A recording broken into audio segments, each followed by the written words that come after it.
Tom Swift Among the Diamond Makers. Or The Secret of Phantom Mountain. By Victor Appleton. Chapter I. A Suspicious Jeweler.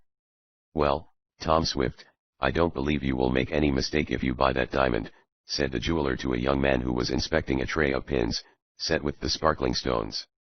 It is of the first water, and without a flaw. It certainly seems so, Mr. Track. I don't know much about diamonds, and I'm depending on you. But this one looks to be all right. Is it for yourself, Tom? No, that is, not exactly, and Tom Swift, the young inventor of airships and submarines, blushed slightly. Ah, I see. It's for your housekeeper, Mrs. Baggert. Well, I think she would like a pin of this sort. True, it's rather expensive, but... No, it isn't for Mrs. Baggert, Mr. Track, and Tom seemed a bit embarrassed. No. Well, then, Tom, of course it's none of my affair, except to sell you a good stone, but if this brooch is for a young lady, I can't recommend anything nicer. Do you think you will take this, or do you prefer to look at some others? Oh, I think this will do, Mr. Track. I guess I'll take. Tom's words were interrupted by a sudden action on the part of the jeweler. Mr. Track ran from behind the showcase and hastened toward the front door. Did you see him, Tom? He cried. I wonder which way he went. Who? Asked the lad, following the shopkeeper. That man. He's been walking up and down in front of my place for the last 10 minutes ever since you've been in here, in fact, and I don't like his looks. What did he do? Nothing much, except to stare in here as if he was sizing my place up. Sizing it up? Yes. Getting the lay of the land, so he or some Confederate could commit a robbery, maybe. A robbery? Do you think that man was a thief? I don't know that he was, Tom, and yet a jeweler has to be always on the watch, and that isn't a joke, either, Tom Swift. Swindlers and thieves are always on the alert for a chance to rob a jewelry store, and they work many games. I didn't notice any particular man looking in here, said Tom, who still held the diamond brooch in his hand. Well, I did, went on the jeweler. I happened to glance out of the window when you were looking at the pins, and I saw his eyes staring in here in a suspicious manner. He may have a Confederate with him, and, when you're gone, one may come in, and pretend to want to look at some diamonds. Then, when I'm showing him some, the other man will enter, engage my attention, and the first man will slip out with a diamond ring or pin. It's often done. You seem to have it all worked out, Mr. Track, observed the lad, with a smile. How do you know but what I'm in with a gang of thieves, and that I'm only pretending to want to buy a diamond pin? Oh, I guess I haven't known you, Tom Swift, ever since you were big enough to toddle, not to be sure about what you're up to. But I certainly didn't like the looks of that man. However, let's forget about him. He seems to have gone down the street, and, after all, perhaps I was mistaken. Just wait until I show you a few more styles before you decide. The young lady may like one of these, and the jeweler went to another showcase and took out some more trays of brooches. What makes you think she's a young lady, Mr. Track? Asked the lad. Oh, it's easy guessing, Tom. We jewelers are good readers of character. I can size up a young fellow coming in here to buy an engagement or a wedding ring, as soon as he enters the door. I suppose you'll soon be in the market for one of those, Tom, if all the reports I hear about you are true, you and a certain Mary Nestor. I think I don't care for any of these pins, spoke Tom, quickly, with a blush. I like the first lot best. I think I'll take the one I had in my hand when that man alarmed you. Ha! That's odd. What did I do with it? Tom looked about on the showcase, and glanced down on the floor. He had mislaid the brooch, but the jeweler, with a laugh, lifted it out of a tray a moment later. I saw you lay it down, he said. We jewelers have to be on the watch. Here it is. I'll just put it in a box, and... With an exclamation, Mr. Track gave a hasty glance toward his big show window. Tom looked up, and saw a man's face peering in. At the sight of it, he, too, uttered a cry of surprise. The next instant the man outside knocked on the glass, apparently with a piece of metal, making a sharp sound. As soon as he heard it, the jeweler once more sprang from behind the showcase, and leaped for the door crying. There's the thief. He's trying to cut a hole through my show window and reach in and get something. It's an old trick. I'll get the police. "Tom, you stay here on guard," and before the lad could utter a protest, the jeweler had opened the door, and was speeding down the street in the gathering darkness. Tom stared about him in some bewilderment. He was left alone in charge of a very valuable stock of jewelry, the owner of which was racing after a supposed thief, crying, "Police! Help! Thieves! Stop him, somebody! This is a queer go," mused Tom. "I wonder who that man was. He looked like somebody I know, and yet I can't seem to place his face. I wonder if he was trying to rob the place. Maybe there's another one, a Confederate around here." This thought rather alarmed Tom, so he went to the door, and looked up and down the street. He could see no suspicious characters, but in the direction in which the jeweler was running there was a little throng of people, following Mr. Track after the man who had knocked on the window. "I wish I was there, instead of here," mused the lad. "Still I can't leave, or a thief might come in. Perhaps that was the game, and one of the gang is hanging around, hoping the store will be deserted, so he can enter and take what he likes." Tom had read of such cases, and he at once resolved that he would not only remain in the jewelry shop, but that he would lock the door, which he at once proceeded to do. Then he breathed easier. The town of Shopton, in the outskirts of which Tom lived with his father, and where the scene above narrated took place, was none too well lighted at night, and the lad had his doubts about the jeweler catching the oddly acting man, especially as the latter had a good start. "But someone may head him off," reasoned Tom. "Though if they do catch him, I don't see what they can prove against him. Hello, here I am carrying this diamond pin around. I might lose it. Guess I'll put it back on the tray." He replaced in the proper receptacle one of the pins he had been examining when the excitement occurred. "I wonder if Mary will like that," he said, softly. "I hope she does. Perhaps it would be better if she could come here herself and pick out one." Tom's musing was suddenly interrupted by a sharp tattoo on the glass door of the jewelry shop. With a start, he looked up, to see staring in on him the face of the man who had been there before, the man of whom the jeweler was even then in chase. Why, stammered Tom.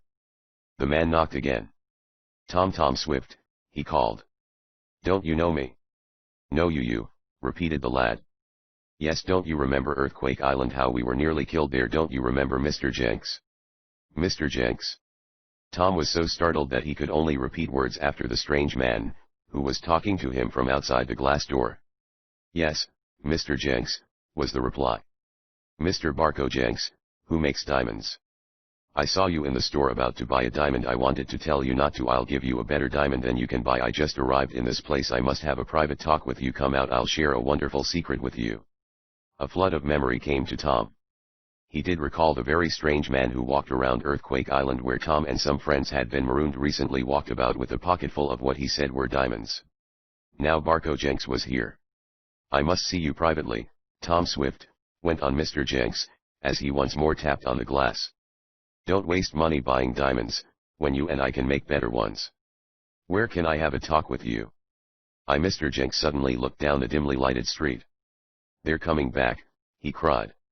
"I don't want to be seen. I'll call at your house later tonight. Be on the watch for me. Until then, goodbye." He waved his hand, and was gone in an instant. Tom stood staring at the glass door. He hardly knew whether to believe it or not. Perhaps it was all a dream.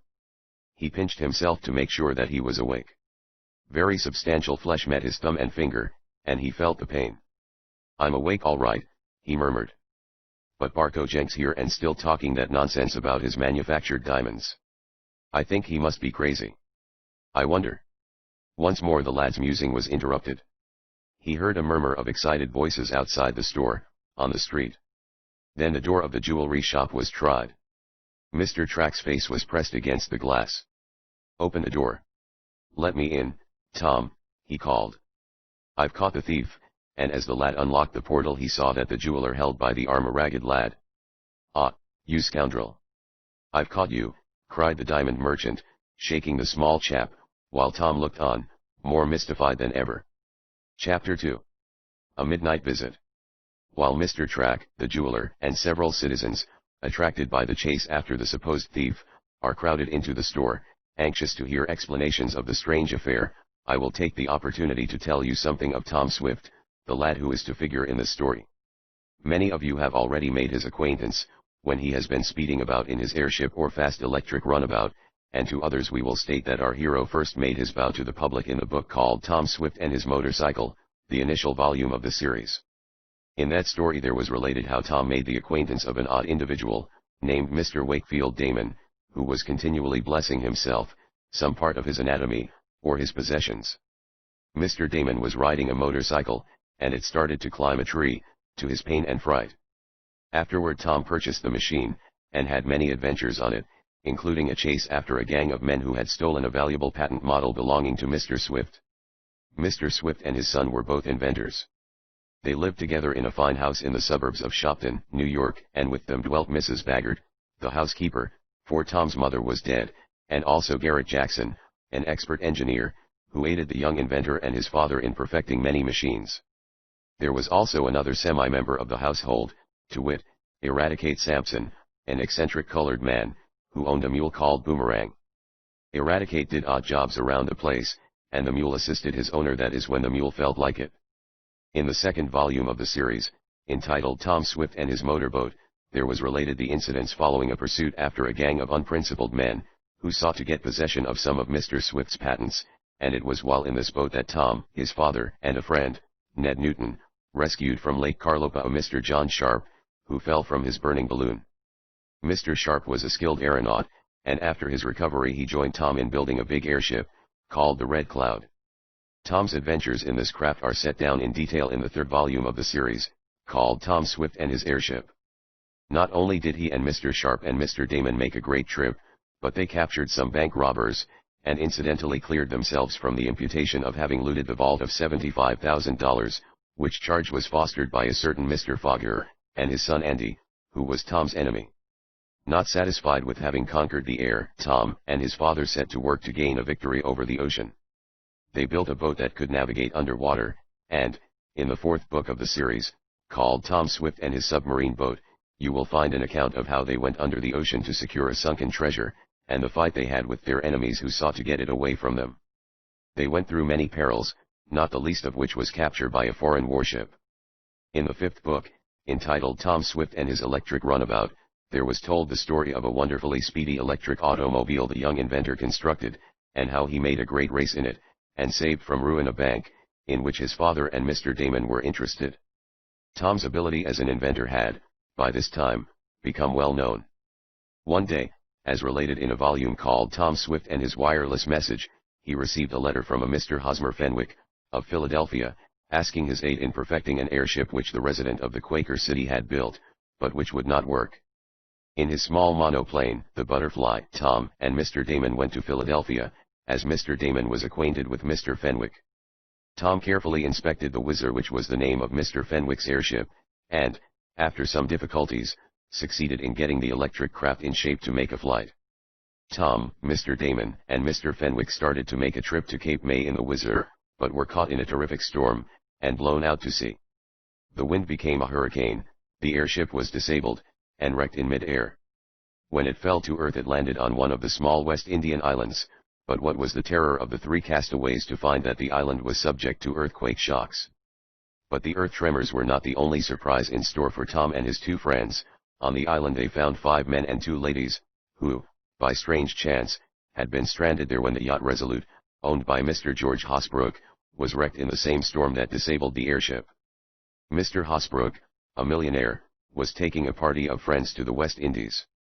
When the castaways, among whom were Mr. and Mrs. Amos Nestor, parents of Mary Nestor, a girl of whom Tom was very fond, found that there was danger of the island being destroyed in an earthquake, they were in despair. There seemed no way of being rescued, as the island was out of the line of regular ship travel. Tom, however, was resourceful. With the electrical apparatus from the wrecked airship, he built a wireless plant, and sent messages for help, broadcast over the ocean. They were finally heard, and answered, by an operator on board the steamer Camberanian, which came on under forced draft, and rescued Tom and his friends. It was only just in time, for, no sooner had they gotten aboard the steamer in lifeboats, than the whole island was destroyed by an earthquake shock. But Tom, the parents of Mary Nestor, Mr. Damon, Mr. Fenwick, and all the others, got safely home. Among the survivors from the yacht Resolute was a Mr. Barco Jenks, who now, most unexpectedly, had confronted Tom through the glass window of the jewelry store. Mr. Jenks was a peculiar man. Tom discovered this on Earthquake Island. Mr. Jenks carried with him some stones which he said were diamonds. He asserted that he had made them, but Tom did not know whether or not to believe this. When it seemed that the castaways would not be saved, Mr. Jenks offered Tom a large sum in these same diamonds for some plan whereby he might escape the earthquakes. Mr. Jenks said there was a certain secret in connection with the manufactured diamonds that he had to solve, that he had been defrauded of his rights, and that a certain phantom mountain figured in it. But Tom, at that time, paid little attention to Mr. Jenks' talk. The time was to come, however, when he would attach much importance to it. When this story opens, Tom was more interested in Mr. Barco Jenks than in anyone else, and was wondering what he wanted to see him about. The young inventor could not quite understand how Mr. Track, the jeweler, could come back with the lad he suspected of being a thief, when the person who had acted so suspiciously, and who had knocked on the glass, was the queer man, Mr. Jenks. "Yes, Tom, I caught him," the jeweler went on. "I chased after him, and nabbed him. It was hard work, too, for I'm not a good runner. Now, you little rascal, tell me why you tried to rob my store," and the diamond merchant shook the lad roughly. I didn't try to rob your store," was the timid answer. "Well, perhaps you didn't, exactly, but your confederates did. Why did you rap on the glass, and why were you staring in so intently?" "I wasn't looking in." "Well, if it wasn't you, it was someone just like you." "But why did you run when I raced down the street?" I don't know," and the lad began to snivel. I just ran, that's all, 'cause I see everybody else runnin', and I thought there was a fire." "Ha! That's a likely story. You ran because you are guilty. I'm going to hand you over to the police." "Did he get anything, Mr. Track?" asked one of the men who had joined the jeweler in the chase. "No, I can't say that he did. He didn't get a chance. Tom Swift was in here at the time. But this fellow was only waiting for a chance to steal, or else to aid his confederates. But, if he didn't take anything, I don't see how you can have him arrested," went on the man. "On suspicion, that's how," asserted Mr. Track. "Will someone get me a constable?" "I wouldn't call a constable," said Tom, quietly. "Why not?" "Because that isn't the person who looked in your window." "How do you know, Tom?" "Because that person came back while you were out. I saw him." "You saw him? Did he try to steal any of my diamonds, Tom?" "No, I guess he doesn't need any." "Why not?" There was wonder in the jeweler's tone. "Why, he claims he can make all he wants." "Make diamonds?" "So he says." "Why, he must be crazy," and Mr. Track laughed. "Perhaps he is," admitted Tom, "I'm only telling you what he says. He's the person who acted so suspiciously. He came back here, I'm telling you, while you were running down the street, and spoke to me." "Oh, then you know him." The jeweler's voice was suspicious. "I didn't at first," admitted Tom. "But when he said he was Mr. Barco Jenks, I remembered that I had met him when I was cast away on Earthquake Island." "And he says he can make diamonds?" asked Mr. Track. "What did he want of you?" and the jeweler looked at Tom, quizzically. "He wanted to have a talk with me," replied the lad, "and when he saw me in your store, he tried to attract my attention by knocking on the glass." "That's a queer way to do," declared Mr. Track. "What did he want?" "I don't know exactly," answered Tom, not caring to go into details just then. "But I'm sure, Mr. Track, that you've got the wrong person there. That lad never looked in the window, nor knocked on the glass." "That's right, I didn't," asserted the captive. The jeweler looked doubtful. "Why did you run?" he asked. "I told you, I thought there was a fire." "That's right, I don't believe he's the fellow you want," put in another man. "I was standing on the corner, near White's grocery store, and I noticed this lad. That was before I heard you yelling, and saw you coming, and then I joined in the chase. I guess the man you were after got away, Track." "He did," asserted Tom. "He came back here, a little while ago, and he ran away just now, as he heard you coming." "Where did he go?" asked the jeweler, eagerly. "I don't know," answered Tom. "Only you've got the wrong lad here." "Well, perhaps I have," admitted the diamond merchant.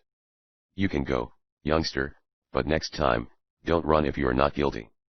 "I thought there was a fire," repeated the lad, as he hurriedly slipped through the crowd in the store, and disappeared down the dark street. "Well, I guess the excitement's all over, and, anyhow, you weren't robbed, Track," said a stout man, as he left the store. The others soon followed, and Tom and the jeweler were once more alone in the shop. "Can you tell me something about this man, Tom?" asked Mr. Track, eagerly. "So he really makes diamonds? Who is he?" "I'd rather not tell just now," replied the young inventor. "I don't take much stock in him, myself. I think he's visionary. He may think he has made diamonds, and he may have made some stones that look like them. I'm very skeptical. If you could bring me some, Tom, I could soon tell whether they were real or not. Can you?" The lad shook his head. "I don't expect to see Mr. Jenks again," he said. "He talked rather wildly about waiting to meet me, but that man is odd crazy, perhaps, and I don't imagine I'll see him. He's harmless, but he's eccentric." Well, there was quite some excitement for a time. I should say there was. I thought it was a plan to rob me, and the jeweler began putting away the diamond pins. In fact, the excitement so filled the minds of himself and Tom that neither of them thought any more of the object of the lad's visit, and the young inventor departed without purchasing the pin he had come after. It was not until he was out on the street, walking toward his home, that the matter came back to his mind. "I declare," he exclaimed. "I didn't get that pin for Mary, after all. Well, never mind, I have a week until her birthday, and I can get it tomorrow." He walked rapidly toward home, for the weather looked threatening, and Tom had no umbrella. He was musing on the happenings of the evening when he reached his house. His father was out, as was Garrett Jackson, the engineer, and Mrs. Baggert, the housekeeper, was entertaining a lady in the sitting room, so, as Tom was rather tired, he went directly to his own room, and, a little later, got into bed. It was shortly after midnight when he was awakened by hearing a rattling on the window of his room. The reason he was able to fix the time so accurately was because as soon as he awakened he pressed a little electric button, and it illuminated the face of a small clock on his bureau. The hands pointed to 5 minutes past 12. "Humph! That sounds like hail," exclaimed Tom, as he arose, and looked out of the casement. "I wonder if any of the skylights of the airship shed are open? There might be some damage. Guess I'd better go out and take a look." He had mentally reasoned this far before he had looked out, and when he saw that the moon was brightly shining in a clear sky, he was a bit surprised. "Why, that wasn't hail," he murmured. "It isn't even raining. I wonder what it was." He was answered a moment later, for a shower of fine gravel from the walk flew up and clattered against the glass. With a start, Tom looked down, and saw a dark figure standing under an apple tree. "Hello. Who's there?" called the lad, after he had raised the sash. "It's I, Mr. Jenks," was the surprising answer. "Mr. Jenks," repeated Tom. "Yes, Barco Jenks, of Earthquake Island. You here? What do you want? Can you come down?" "What for?"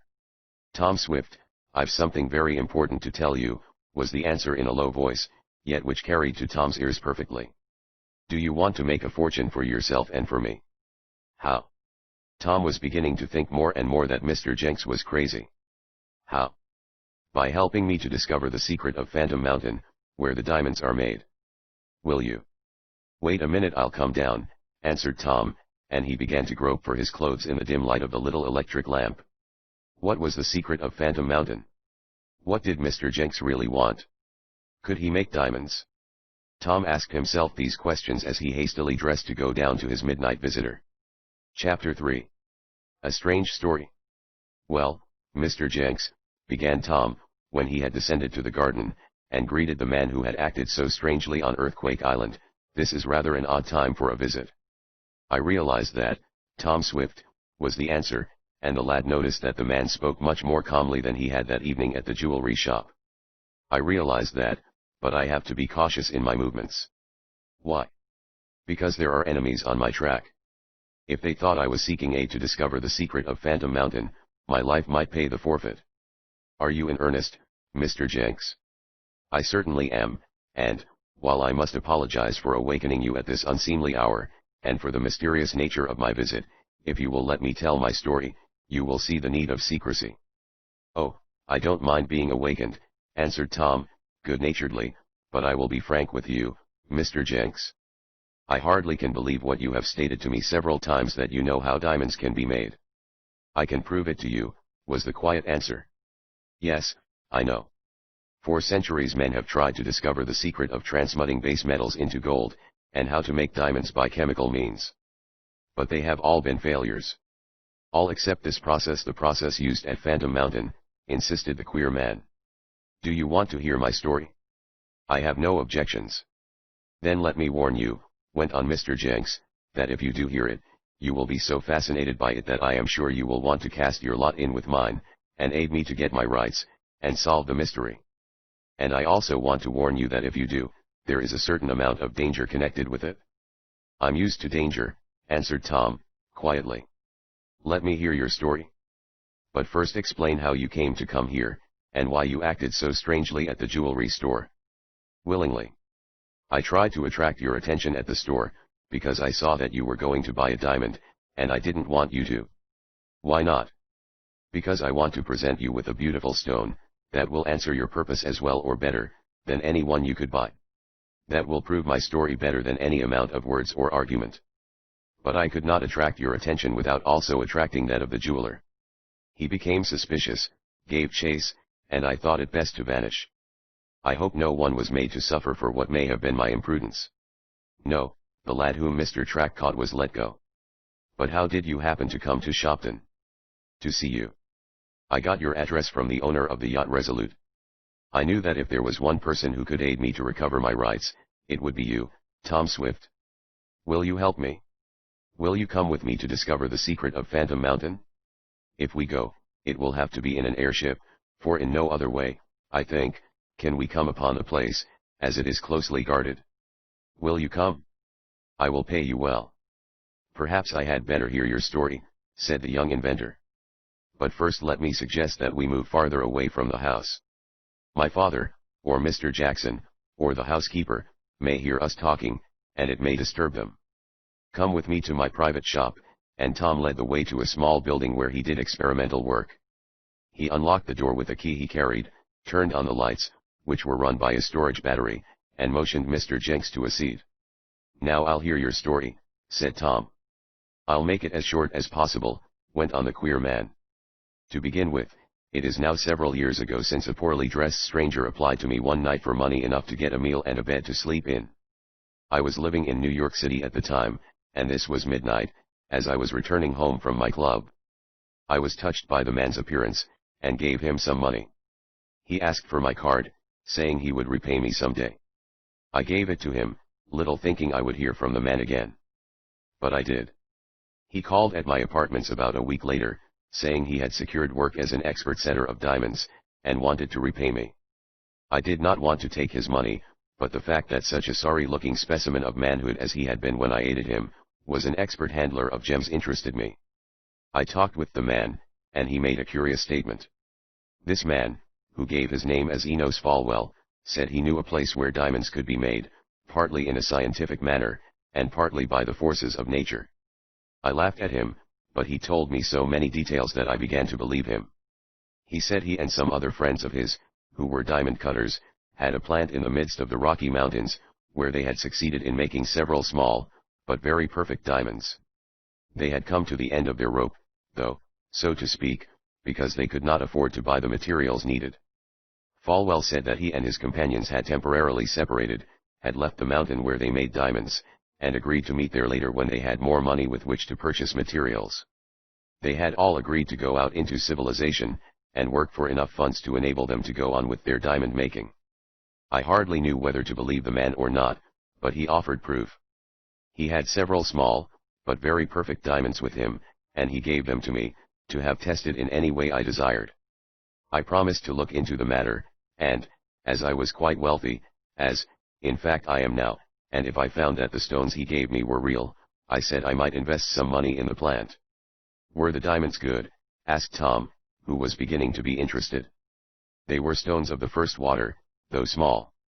An expert gem merchant, to whom I took them, said he had never seen any diamonds like them, and he wanted to know where I got them.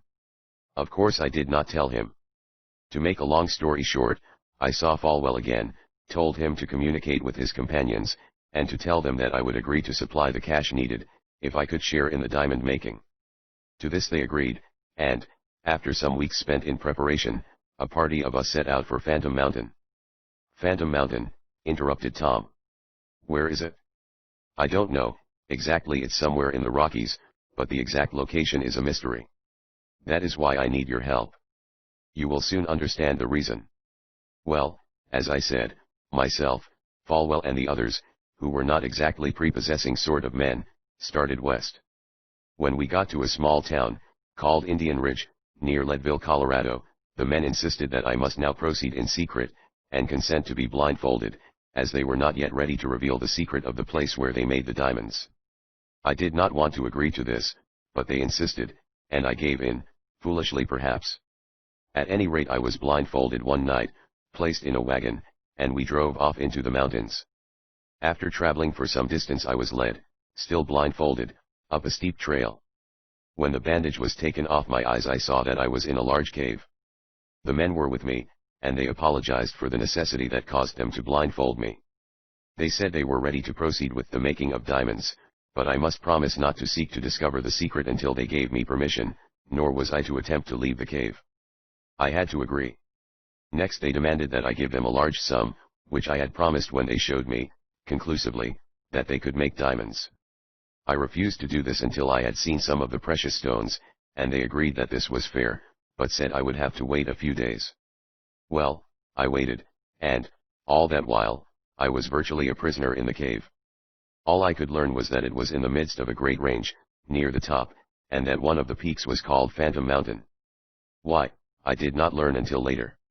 At last one night, during a terrific thunderstorm, the leader of the diamond makers Falwell announced that I could now see the stones made. The men had been preparing their chemicals for some days previous. I was taken into a small chamber of the cave, and there saw quite a complicated apparatus.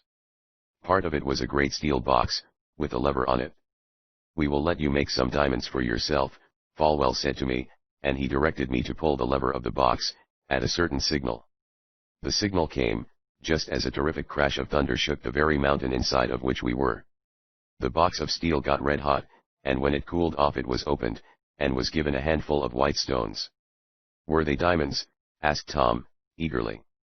Mr. Jenks held out one hand. In the palm glittered a large stone, ostensibly a diamond. In the rays of the moon it showed all the colors of the rainbow, a beautiful gem. "That is one of the stones I made, or rather that I supposed I had made," went on Mr. Jenks. "It is one of several I have, but they have not all been cut and polished as has this one." Naturally I was much impressed by what I saw, and, after I had made certain tests which convinced me that the stones in the steel box were diamonds, I paid over the money as I had promised. That was my undoing. How? As soon as the men got the cash, they had no further use for me. The next I remember is eating a rude meal, while we discussed the future of making diamonds. I knew nothing more until I found myself back in the small hotel at Indian Ridge, whence I had gone some time previous, with the men, to the cave in the mountain. "What happened?" asked Tom, much surprised by the unexpected outcome of the affair. "I had been tricked, that was all. As soon as the men had my money they had no further use for me. They did not want me to learn the secret of their diamond making, and they drugged me, carried me away from the cave, and left me in the hotel." "Didn't you try to find the cave again?" "I did, but without avail. I spent some time in the Rockies, but no one could tell where Phantom Mountain was. In fact, few had heard of it, and I was nearly lost searching for it. I came back east, determined to get even. I had given the men a very large sum of money, and, in exchange, they had given me several diamonds. Probably the stones are worth nearly as much as the money I invested, but I was cheated, for I was promised an equal share in the profits. These were denied me, and I was tricked. I determined to be revenged, or at least to discover the secret of making diamonds. It is my right." "I agree with you," spoke Tom. "But, up to the time I met you on Earthquake Island, I could form no plan for discovering Phantom Mountain, and learning the secret of the diamond makers," went on Mr. Jenks. "I carried the gems about with me, as you doubtless saw when we were on the island. But I knew I needed an airship in which to fly over the mountains, and pick out the location of the cave where the diamonds are made." "But how can you locate it, if you were blindfolded when you were taken there, Mr. Jenks?" "I forgot to tell you that, on our journey into the mountains, and just before I was carried into the cave, I managed to raise one corner of the bandage. I caught a glimpse of a very peculiarly shaped cliff. It is like a great head, standing out in bold relief against the moonlight. When I saw it, that head of rock is near the cave. It may be the landmark by which we can locate Phantom Mountain. Perhaps, admitted the young inventor. What I want to know is this, went on Mr. Jenks. Will you go with me on this quest? Go in your airship to discover the secret of the diamond makers. If you will, I will share with you whatever diamonds we can discover, or make, besides paying all expenses. Will you go, Tom Swift? The young inventor did not know what to answer. How far was Mr. Jenks to be trusted? Were the stones he had real diamonds? Was his story, fantastical as it sounded, true? Would it be safe for Tom to go? The lad asked himself these questions. Mr. Jenks saw his hesitation. Here, said the strange man, I will prove what I say. Take this diamond. I intended it for you, anyhow, for what you did for me on Earthquake Island. Take it, and give it to the person for whom you were about to purchase a diamond tonight. But, first of all, take it to a gem expert, and get his opinion. That will prove the truth of what I say, Tom Swift, and I feel sure that you will cast your lot in with mine, and help me to discover the secret of Phantom Mountain, and aid me to get my rights from the diamond makers. Chapter 4. Andy Foger Gets a Fright. Tom Swift considered a few minutes. On the face of it, the proposition appealed to him. He had been home some time now after his adventures on Earthquake Island, and he was beginning to long for more excitement. The search for the mysterious mountain, and the cave of the diamond makers, might offer a new field for him. But there came to him a certain distrust of Mr. Jenks. I don't like to doubt your word, began Tom, slowly, but you know, Mr. Jenks, that some of the greatest chemists have tried in vain to make diamonds, or, at best, they have made only tiny ones. To think that any man, or set of men, made real diamonds as large as the ones you have, doesn't seem well. And Tom hesitated. You mean you can hardly believe me? Asked Mr. Jenks. I guess that's it, assented Tom. I don't blame you a bit, exclaimed the odd man.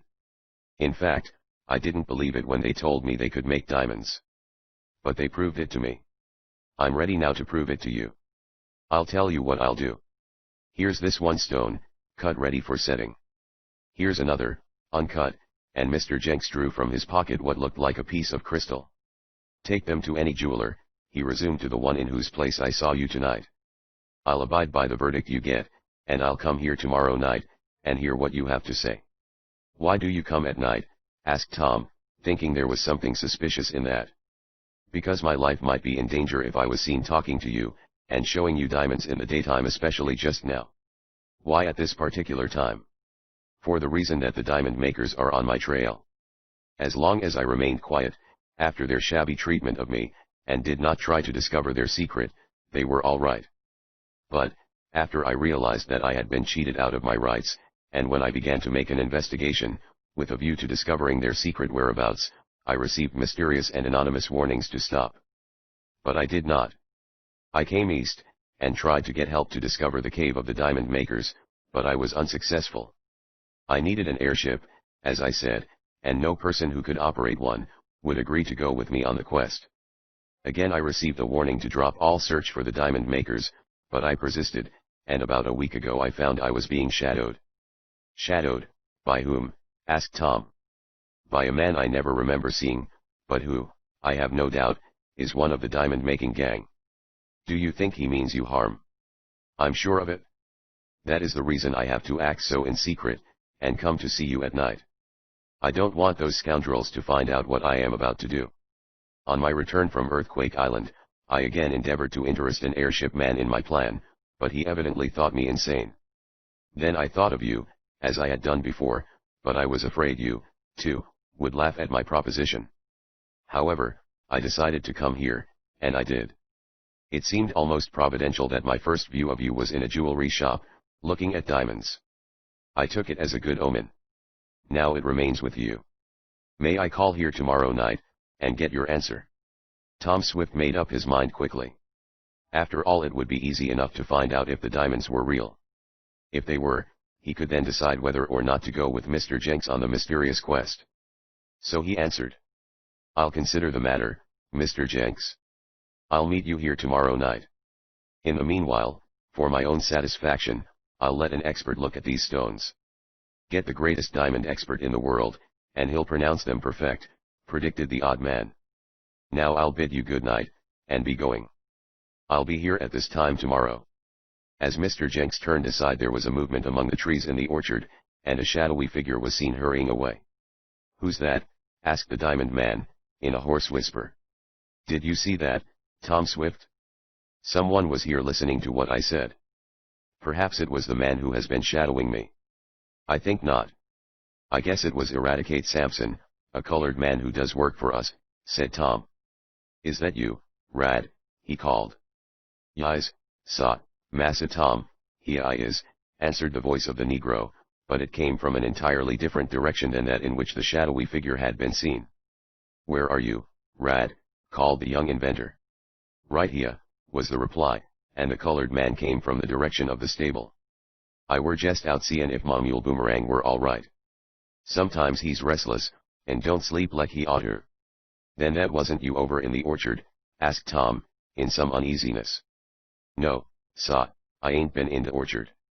I were sleepin' in ma shack, till just a few minutes ago, when I got up, and went in to see Boomerang.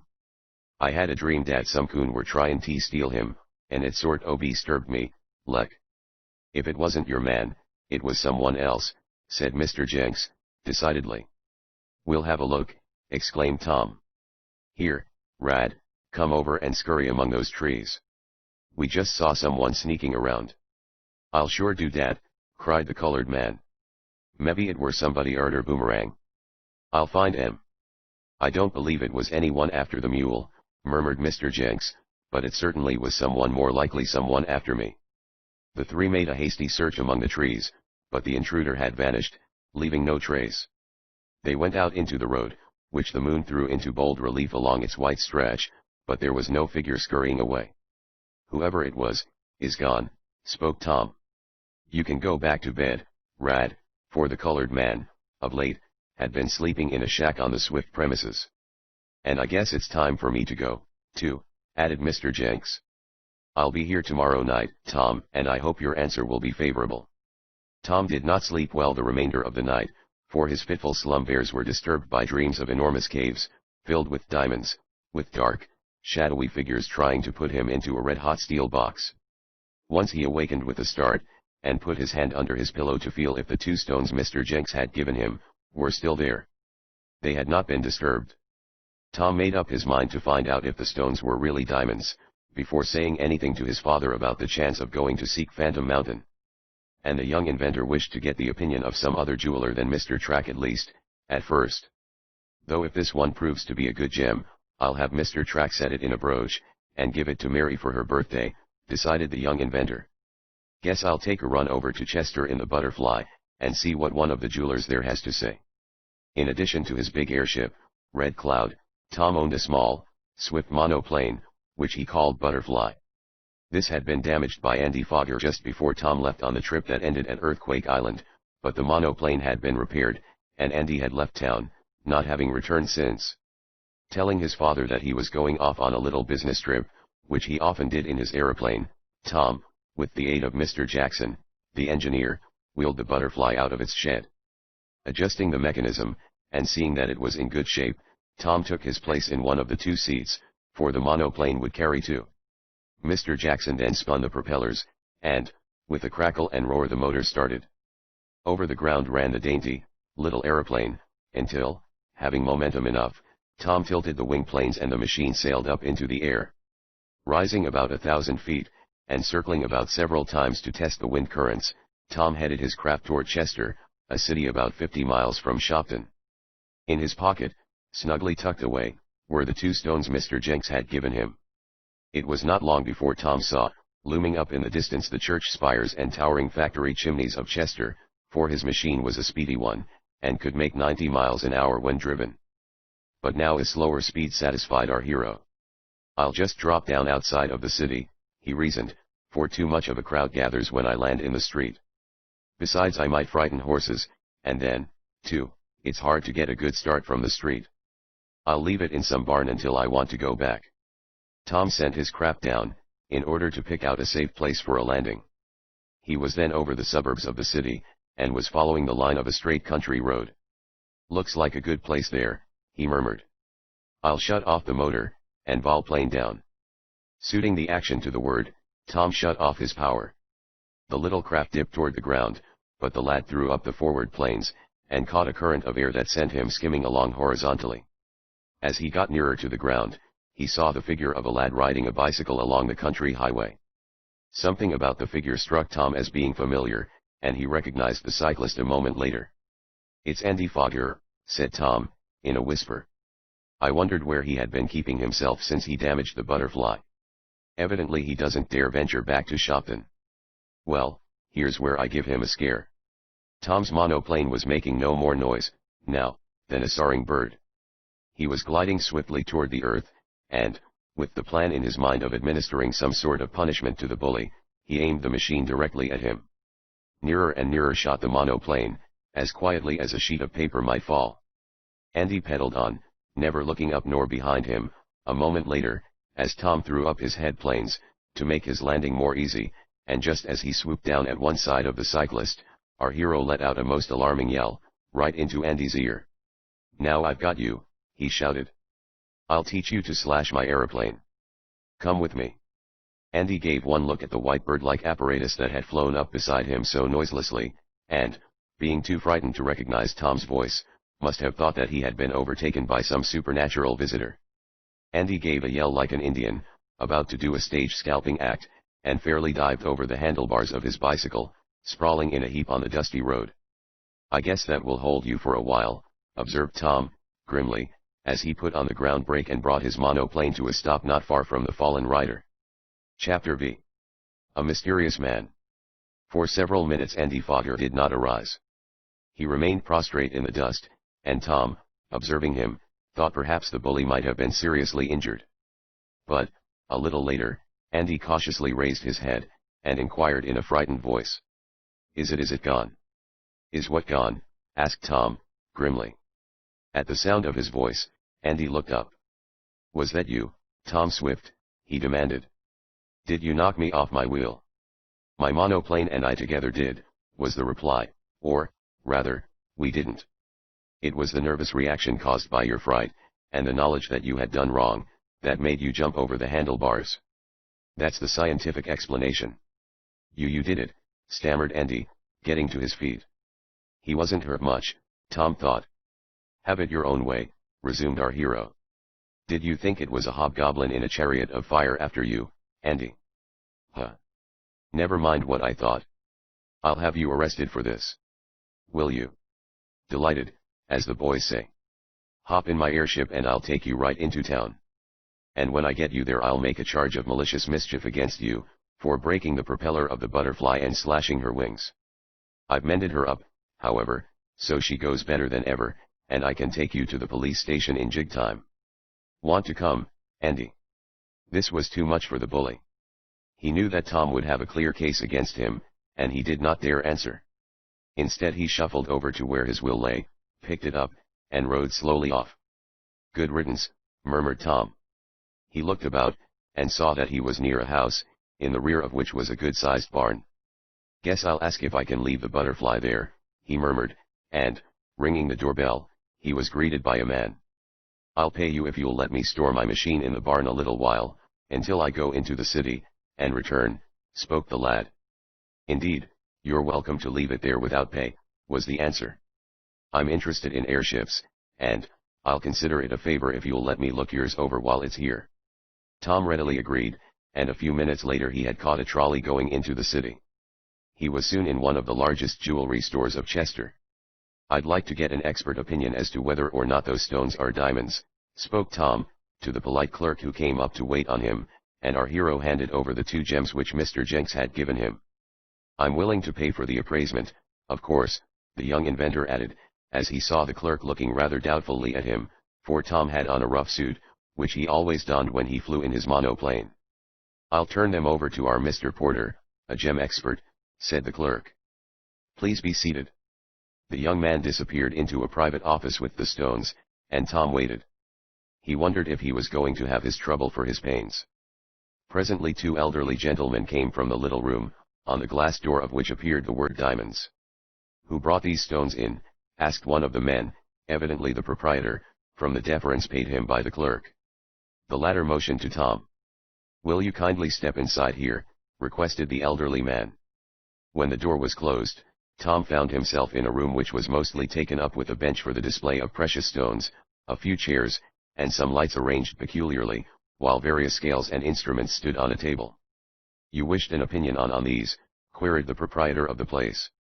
Tom noticed at once that the word diamonds was not used.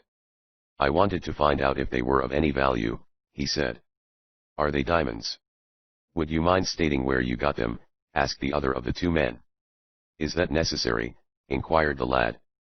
"I came by them in a legitimate manner, if that's what you mean, and I can satisfy you on that point. I am willing to pay for any information you may give me as to their value." "Oh, it isn't that," the proprietor hastened to assure him. "But these are diamonds of such a peculiar kind, so perfect and without a flaw, that I wondered from what part of the world they came." "Then they are diamonds?" asked Tom, eagerly. "The finest I have ever tested," declared the other man, evidently Mr. Porter, the gem expert. "They are a joy to look at, Mr. Roberts," he went on, turning to the proprietor. "If it is possible to get a supply of them, you would be justified in asking half as much again as we charge for African or Indian diamonds. The Kimberley products are not to be compared to these," and he looked at the two stones in his hand, the one cut, and sparkling brilliantly, the other in a rough state. "Do you care to state where these diamonds came from?" asked Mr. Roberts, looking critically at Tom. "I had rather not," answered the lad. "It is enough for me to know that they are diamonds." "How much is your charge?" "Nothing," was the unexpected answer. "We are very glad to have had the opportunity of seeing such stones. Is there any chance of getting any more?" "Perhaps," answered Tom, as he accepted the gems which the expert held out to him. "Then might we speak for a supply?" went on Mr. Roberts, eagerly. "We will pay you the full market price." "What is the value of these stones?" asked Tom. Mr. Roberts looked at his gem expert. "It is difficult to say," was the answer of the man who had handed Tom the gems. "They are so far superior to the usual run of diamonds, that I feel justified in saying that the cut one would bring $1,500, anywhere. In fact, I would offer that for it. The other is larger, though what it would lose in cutting would be hard to say. I should say it was worth $2,000 as it is now."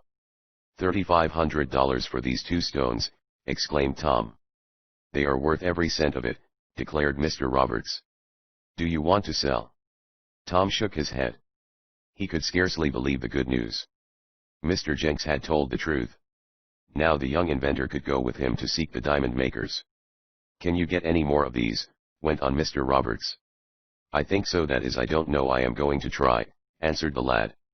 "Then if you succeed, I wish you would sell us some," fairly begged the proprietor of the store. "I will," promised Tom, but he little knew what lay before him, or perhaps he would not have made that promise. He thanked the diamond merchant for his kindness, and arranged to have the cut stone set in a pin for Miss Nestor. The uncut gem Tom took away with him. Thinking of many things, and wondering how best to start in his airship Red Cloud for the mysterious Phantom Mountain, Tom hurried back to where he had left the monoplane, wheeled it out, and was soon soaring through the air toward Shopton. "I think I'll go with Mr. Jenks," he decided, as he prepared for a landing in the open space near his aeroplane shed. "It will be a risky trip, perhaps, but I've taken risks before. When Mr. Jenks comes tonight, I'll tell him I'll help him to get his rights, and discover the secret of the diamond makers." As Tom was wheeling the butterfly into the shed, Eradicate came out to help him. "There's a gentleman here to see yo, Massa Tom," said the colored man. "Who is it?" "I dunno. He keep a skin f yo, the lad what done bust up Earthquake Island, and send lightnin' flashes up to the sky, and all sick questions like dat. It isn't Mr. Damon, is it, Rad? He hasn't been around in some time." "No, Massa Tom, it ain't him. I knows dat blessin' man good and proper. I jest wish he'd bless ma mule Boomerang someday, and take some o' de temper out o' be him. No, sah, it ain't Massa Damon. De genman's in de airship shed waitin' for you." "In the airship shed? No strangers are allowed in there, Rad." "I knows it, Massa Tom, but he done persisted his sef in turret, and he wouldn't come out when I told him, and your pa and Mr. Jackson ain't home. I'll see about this, exclaimed Tom, striding to the large shed, where the Red Cloud was kept. As he entered it he saw a man looking over the wonderful craft. Did you want to see me? Asked Tom, sharply, for he did not like strangers prowling around. I did, and I apologize for entering here, but I am interested in airships, and I thought you might want to hire a pilot. I am in need of employment, and I have had considerable to do with balloons and aeroplanes, but never with an airship like this, which combines the two features.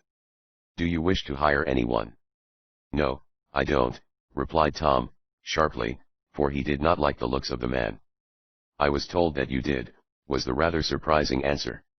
Who told you? The man looked all around the shed, before replying, as if fearful of being overheard.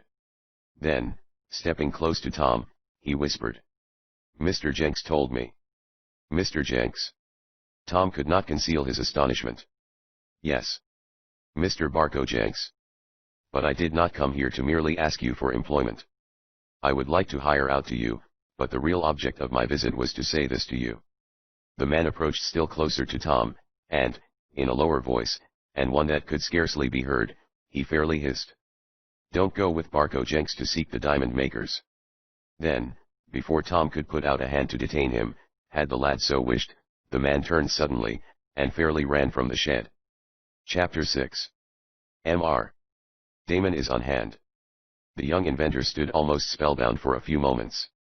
Then recovering himself he made a dash for the door through which the mysterious man had disappeared.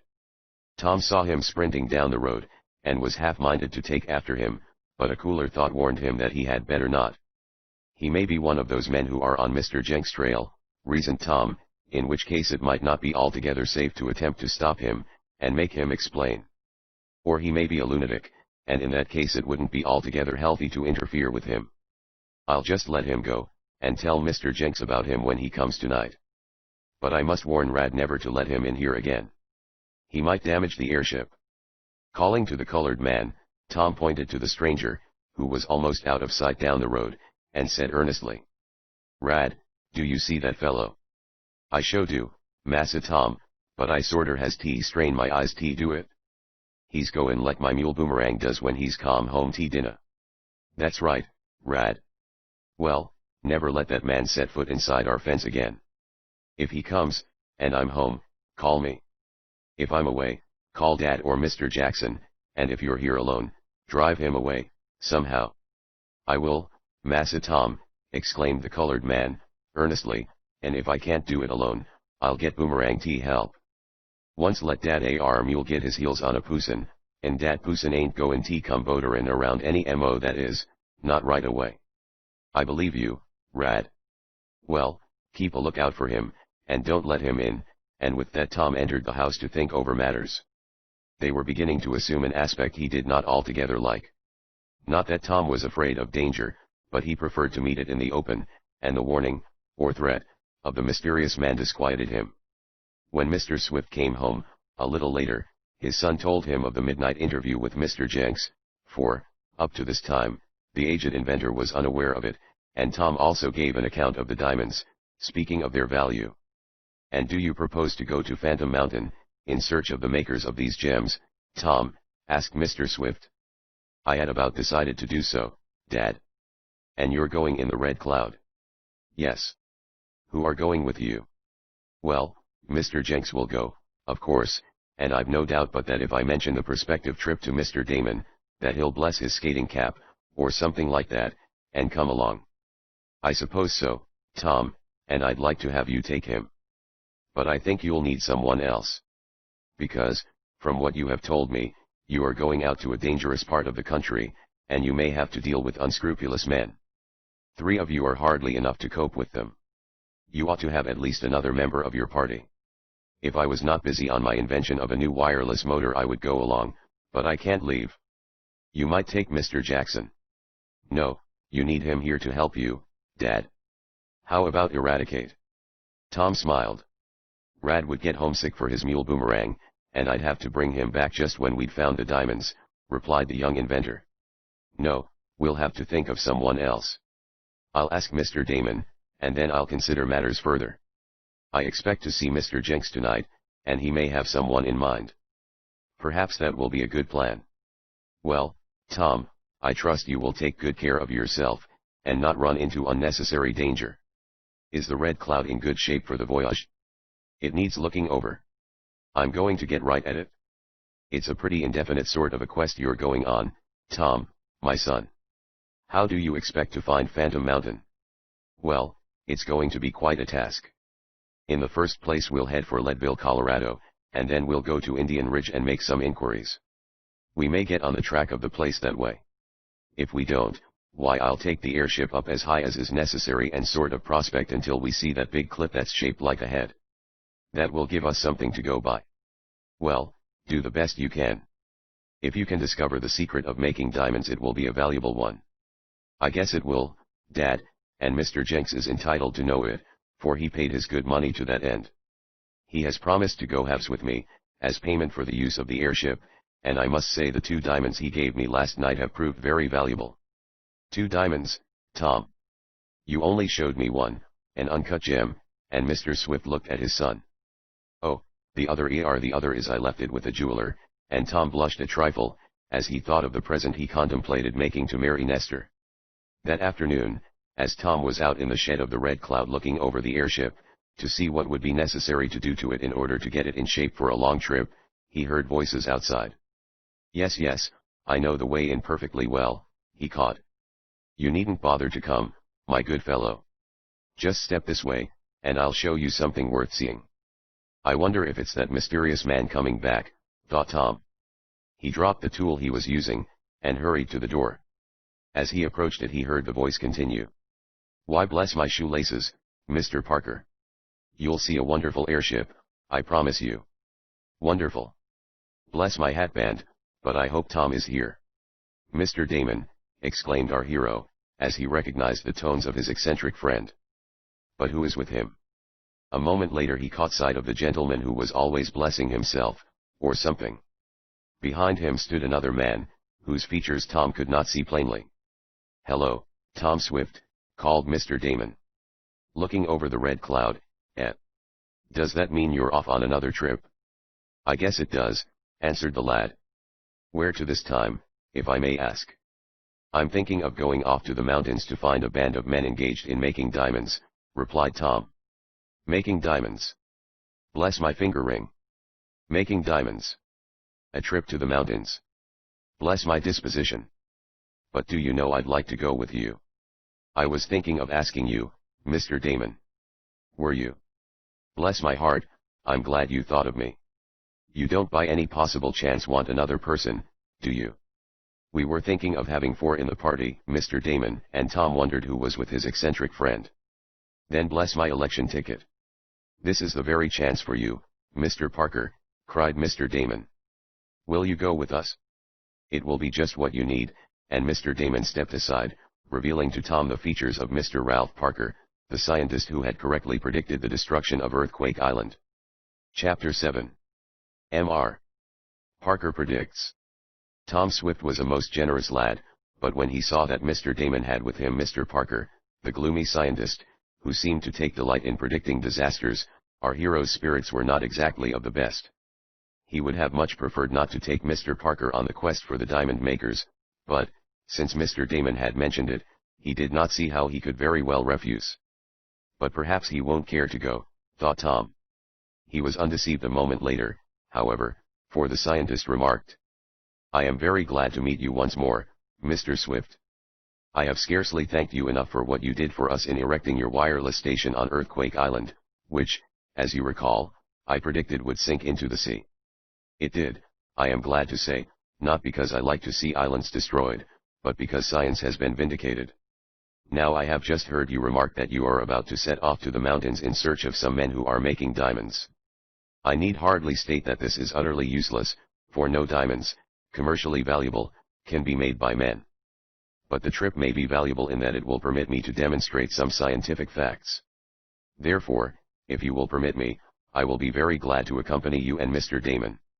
I shall be delighted, in short, and I can start as soon as you are ready. There's no hope for it, thought Tom, dismally.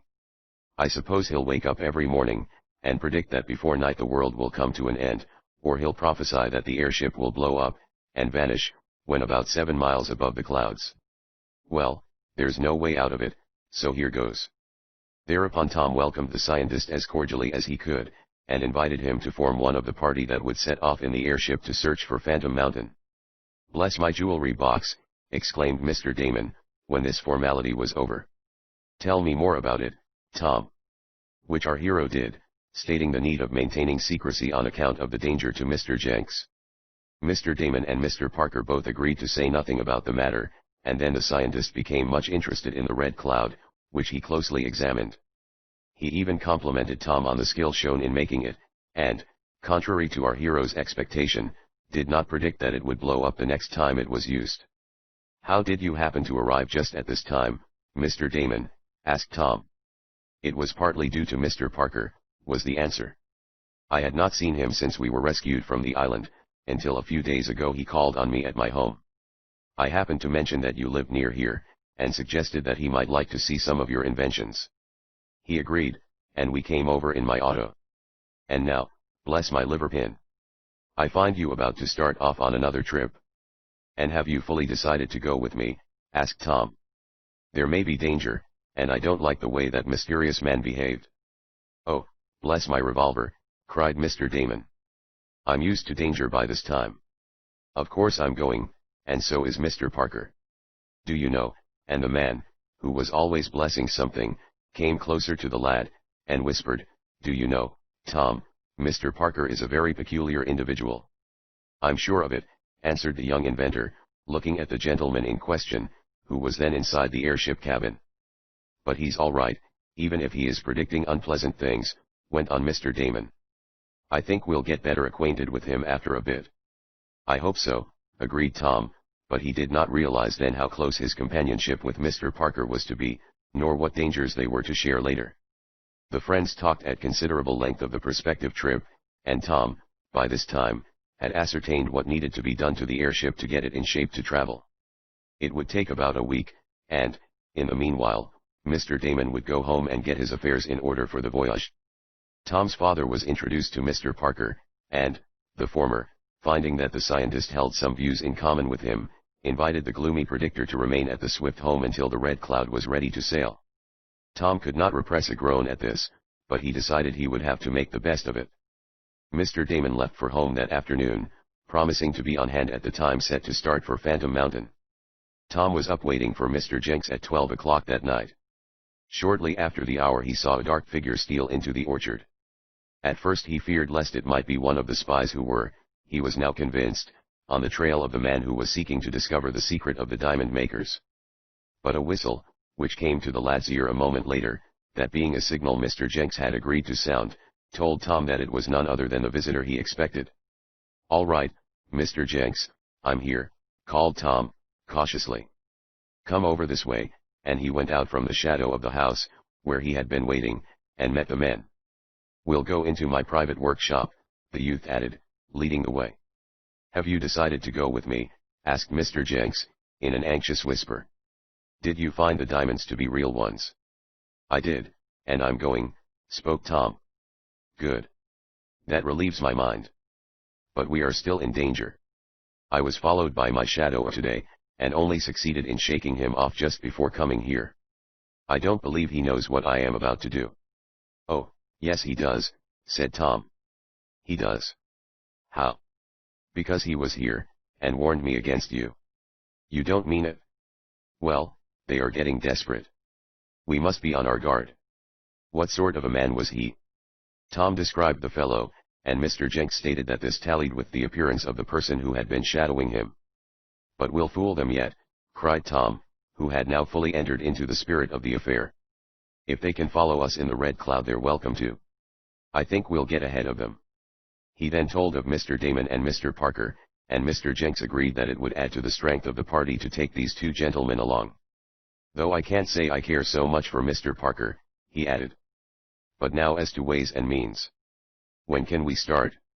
Thereupon he and Tom talked over details in the seclusion of the little office, and arranged to leave Shopton in about a week. In the meanwhile the airship would be overhauled, stocked with supplies and provisions, and be made ready for a swift dash to the mountains. "And now I must be going," said Mr. Jenks. I have a great deal to do before I can start on this trip, and I hope I am not prevented by any of those men who seem to be trailing me. How could they prevent you? Tom wanted to know. Oh, there are any number of ways, was the answer. But I'm glad you found that my diamonds were real. We'll soon have plenty, if all goes well. As Mr. Jenks left the shop, he started back, in some alarm. What's the matter? Asked Tom. Over there I thought I saw a figure sneaking along under the trees. That man perhaps. That's Eradicate, our colored helper, replied Tom, with a laugh. I posted him there to see that no strangers came into the orchard. Everything all right, Rad? He asked, raising his voice. Yis, sah, Massa Tom. Nobody been around yet this night. That's good. You can go to bed now, and Eradicate, yawning loudly, went to his shack. A little later Tom sought his own room, Mr. Jenks having hurried off to town, where he was boarding. The next few days saw Tom busily engaged on the airship, making some changes and a few repairs that were needed. His father, Eradicate, and Mr. Jackson helped him. As for Mr. Parker, the scientist, he went about the place, being much interested in the various machines which Tom or Mr. Swift had patented. At other times the scientist would stroll about the extensive grounds, making what he said were observations. One afternoon Tom saw him, apparently much excited, kneeling down back of a shed, with his ear to the ground. What is the matter? Asked the lad, thinking perhaps Mr. Parker might be ill. Have you ever had any earthquakes here, Tom Swift? Asked the scientist, quietly. Earthquakes? No.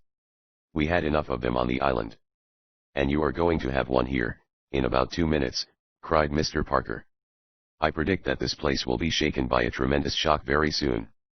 We had all better get away from the vicinity of buildings. What makes you think there will be an earthquake? Asked Tom. Because I can hear the rumbling beneath the ground at this very minute. It is increasing in volume, showing that the tremors are working this way. There will soon be a great subterranean upheaval. Listen for yourself. Tom cast himself down on the grass. Placing his ear close to the ground, he did hear a series of dull thuds. He arose, not a little alarmed. There had never been any earthquakes in Shopton, yet he had great respect for Mr. Parker's scientific attainments. Just then Eradicate Sampson came along. He saw Tom and Mr. Parker lying flat on the ground, and surprise showed on his honest, black face. "F.O. de land's sakes," cried Eradicate. "What am de matin now, Massa Tom?" "Earthquake coming," answered Tom, briefly. "Better get away from the buildings, Rad. They might fall." Tom's face showed the alarm he felt. What would happen to all of his valuable machines to the Red Cloud? "Earthquake," murmured Eradicate, and he, too, cast himself down to listen. A moment later he arose with a laugh. "What's the matter?" cried Tom. "Why, Dad, ain't no earthquake," declared the colored man. "No. Then perhaps you know what it is," said Mr. Parker, somewhat sharply. "Course I knows what it am," answered Eradicate, with dignity. "Dat noise am my mule Boomerang, kickin' in his stable, on account o' me not feedin' him yet. That's what it am. I.S.E. gwine right now to give him his oats, and den yo see dat the noise stop. Boomerang allers kick dat way when he's hungry. I show yo." And, sure enough, when Eradicate had gone to the mule's stable, which was near where Mr. Parker had heard the mysterious sounds, they immediately ceased. "Dat mule was all the earthquake there was around here," said the colored man as he came out. Mr. Parker walked away, saying nothing, and Tom did not make any comments just then. Chapter 8. Off for the West. It was a great relief to Tom, to find that there was no danger from an earth tremor. Now that he had made up his mind to go in search of the diamond makers, he wanted nothing to interfere with it. Lest the feelings of Mr. Parker might be hurt by the mistake he had made, the young inventor cautioned Eradicate not to say anything more about the matter. "Deed and I won't," the colored man promised. "I.S.E. only too glad there want no earthquake, that's what I is." As for Mr. Parker, he did not appear much put out by his error in predicting. "I am sure that what I heard was a tremor, due to some distant earthquake shock," he said. "The mule's kicking was only a coincidence." And Tom let him have his way about it. The week was drawing to a close, and the Red Cloud was nearly in shape for the voyage. At almost the last minute Tom found that he needed some electrical apparatus for the airship, and as he had to go to Chester for it, he decided he would make the trip in his monoplane, and, while in the city, would also get the diamond pin he was having made for Mary Nestor. He started off early one morning, in the swift little craft Butterfly, and soon had reached Chester. The diamond brooch was ready for him. "It is one of the most beautiful stones we have ever set," the diamond merchant told him.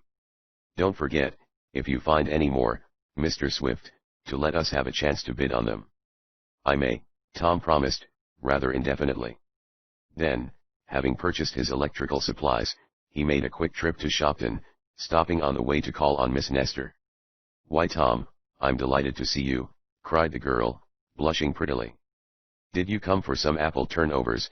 And she laughed, as she referred to a call Tom had once paid, when a new cook had been engaged, and when the pastry formed a feature of the meal. "No turnovers this time," said the young inventor. "I came to wish you many happy returns of the day." "Oh, you remembered my birthday. How nice of you. And here is something else," added our hero, rather awkwardly, as he handed her the diamond pin. "Oh, Tom. This for me? Oh, it's too lovely, it's far too much." "It isn't half enough," he declared, warmly. "Oh, what a large diamond!" Mary cried as she saw the sparkling stone. "I never saw one so large and beautiful." "It's just as easy to make them large as small," explained Tom. "Make them?" She looked the surprise she felt. "Yes, I'm about to start for the place where diamonds are made." "Oh, Tom. But isn't it dangerous? I mean, won't you have to go to some far country like Africa to get to where diamonds are made?" "Well, we are going on quite a trip, but not as far as that. And as for the danger, well, we'll have to take what comes," and he told her something of the proposed quest. "Oh, it sounds scary," Mary exclaimed, when she had heard of Mr. Jenks' experience. "Do be careful, Tom." "I will," he promised, and, somehow he was glad that she had cautioned him thus and in such tones as she had used. For Mary Nestor was a girl that any young chap would have been glad to have manifest an interest in him.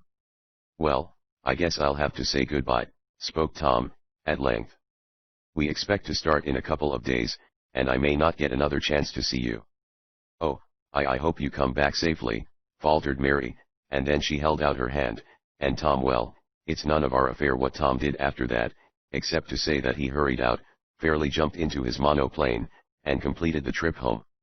As the Red Cloud has been fully described in the volume entitled Tom Swift and His Airship, we will not go into details about it now. Sufficient to say that it was a combination of a biplane and dirigible balloon. It could be used either as one or the other, and the gas bag feature was of value when the wind was too great to allow the use of the planes, or when the motive power, for some reason, stopped. In that event the airship could remain suspended far above the clouds if necessary. There was provision for manufacturing the gas on board.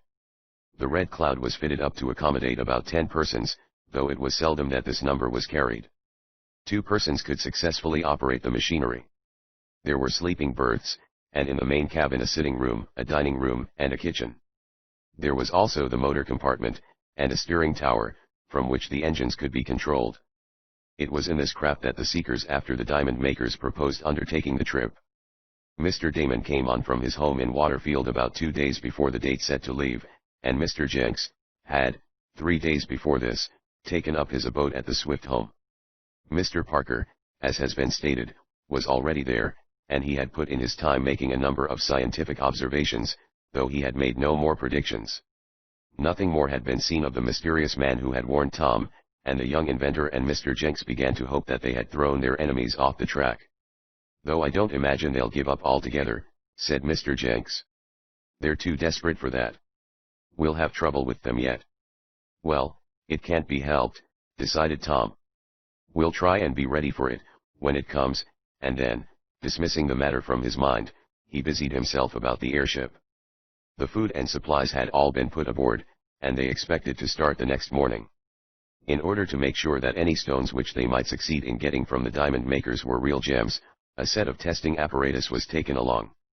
Mr. Parker had had some experience in this line, and, in spite of the fact that he might make direful predictions, Tom was rather glad, after all, that the scientist was going to accompany them.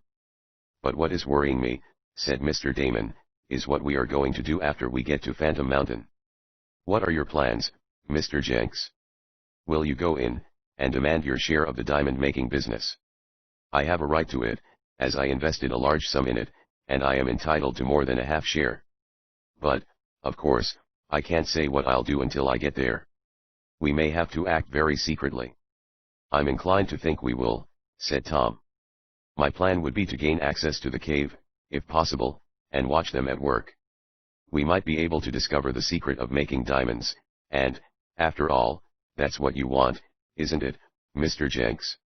Yes, I paid my money for the secret, and I ought to have it. If I can get it quietly, so much the better. If not, I'll fight for my rights, and he looked very determined. Bless my powder horn, cried Mr. Damon. That's the way to talk. And so we're to go cruising about in the air, looking for a mountain shaped like a man's head. That's it, agreed Mr. Jenks, and when we find it we will be near Phantom Mountain, and the diamond makers. The final details were completed that night. The last of the supplies had been put aboard, the larder was well stocked, the diamond testing apparatus was stored safely away, and all that remained was for the adventurers to board the Red Cloud in the morning, and soar away. That night Tom was uneasy. Several times he got up, and looked toward the shed where the airship was stored. He could not rid himself of the idea that the men to whose interest it was that the diamond-making secret remain undiscovered, might attempt to wreck the airship before the start. Consequently both Eradicate Sampson and Engineer Jackson were on guard. Tom looked from his window, to the shed where the Red Cloud was housed. He saw nothing to cause him any uneasiness. I guess I'm just nervous, he mused. But, all the same, I'll be glad when we've started. They were all up early the next morning, Mr. Damon beginning the day by blessing the sunrise, and many other things that struck his fancy. The airship was wheeled out of the shed, and Tom gave her a final inspection. It's all right, he declared. All aboard. Now, do be careful, begged Mr. Swift. Don't take too many chances, Tom. I'll not. The adventurers were in the forward part of the ship, and Tom had taken his place at the wheels and levers in the pilot house. As he was about to start the motor he looked toward the road, and saw a horse and carriage. In the vehicle was a girlish figure, at the sight of which Tom blushed and smiled. He waved his hand. I came to wish you good luck, cried Mary Nestor, for it was she in the carriage. Thanks, cried Tom, leaning from the window of the pilot house. It was good of you to get up so early. Oh. I'm always up early, she informed him. Look out that the motor doesn't scare your horse, Tom warned her. Old Dobbin doesn't mind anything, was her answer. I'll see that he doesn't run away with me, as long as you're not on Earth to rescue me. Goodbye, Tom. Goodbye, he called, and then he pulled the lever that set in motion the motor, and whirled the great propellers about. They whizzed around with a roar, and the Red Cloud, shivering and trembling with the vibration, rose in the air like some great bird. We're off for the west and Phantom Mountain, called Tom to his companions. As the airship soared upward, Eradicate Sampson ran forward from where he had been standing near his mule Boomerang. He waved his hands, and shouted something. Bless my hatband. What does he want? Asked Mr. Damon, watching him curiously. It sounds as if he were calling to us to come back, spoke Mr. Parker. It's too late now, decided Tom. Maybe he forgot to tell us goodbye, but, he felt a vague wonder at Eradicate's odd motions, for the colored man was pointing toward the stern of the airship, as if there was something wrong there. But the Red Cloud soared on. Chapter 9. A warning by wireless. Rapidly the airship ascended, and, when it was high over the town of Shopton, Tom headed the craft due west. Looking down he tried to descry Mary Nestor, in her carriage, but the trees were in the way, their interlocking branches hiding the girl. Tom did see crowds of other persons, though, thronging the streets of Shopton, for, though the young inventor had made many flights, there was always a novelty about them, that brought out the curious. A good start, Tom Swift, complimented Mr. Parker. Is it always as easy as this? Starting always is, was the answer, though, as the Irishman said, coming down isn't sometimes quite so comfortable. Bless my gizzard. That's so, cried the eccentric Mr. Damon. Can we volplane to Earth in the Red Cloud, Tom? Yes, but not as easily as in the Butterfly. However, I hope we will not have to. Now, Mr. Damon, if you will just take charge of the steering apparatus for a minute, I want to go aft. What for? I wish to see if everything is alright. I can't imagine why Eradicate was making those queer motions. Mr. Damon, who knew how to operate the Red Cloud, was soon guiding her on the course, while Tom made his way to the rear compartments, through the motor room, where the stores of supplies and food were kept. He made a careful examination, looking from an after window, and even going out on a small, open platform, but could discover nothing wrong. I guess Rad was just capering about without any special object, mused Tom, but it was not long after this that they learned to their dismay, that the colored man had had a method in his madness. On his way back through the motor room, Tom looked to the machinery, and adjusted some of the auxiliary oil feeders. The various pieces of apparatus were working well, though the engine had not yet been speeded up to its limit. Tom wanted it to warm up first. "Everything all right?" asked Mr. Damon, as Tom rejoined them in the pilot house, which was just forward of the living room in the main cabin. "Yes, I can't imagine what made Rad act that way. But I'll set the automatic steering gear now, Mr. Damon, and then you will be relieved." Mr. Jenks was gazing off toward the west to where he hoped to discover the secret of Phantom Mountain.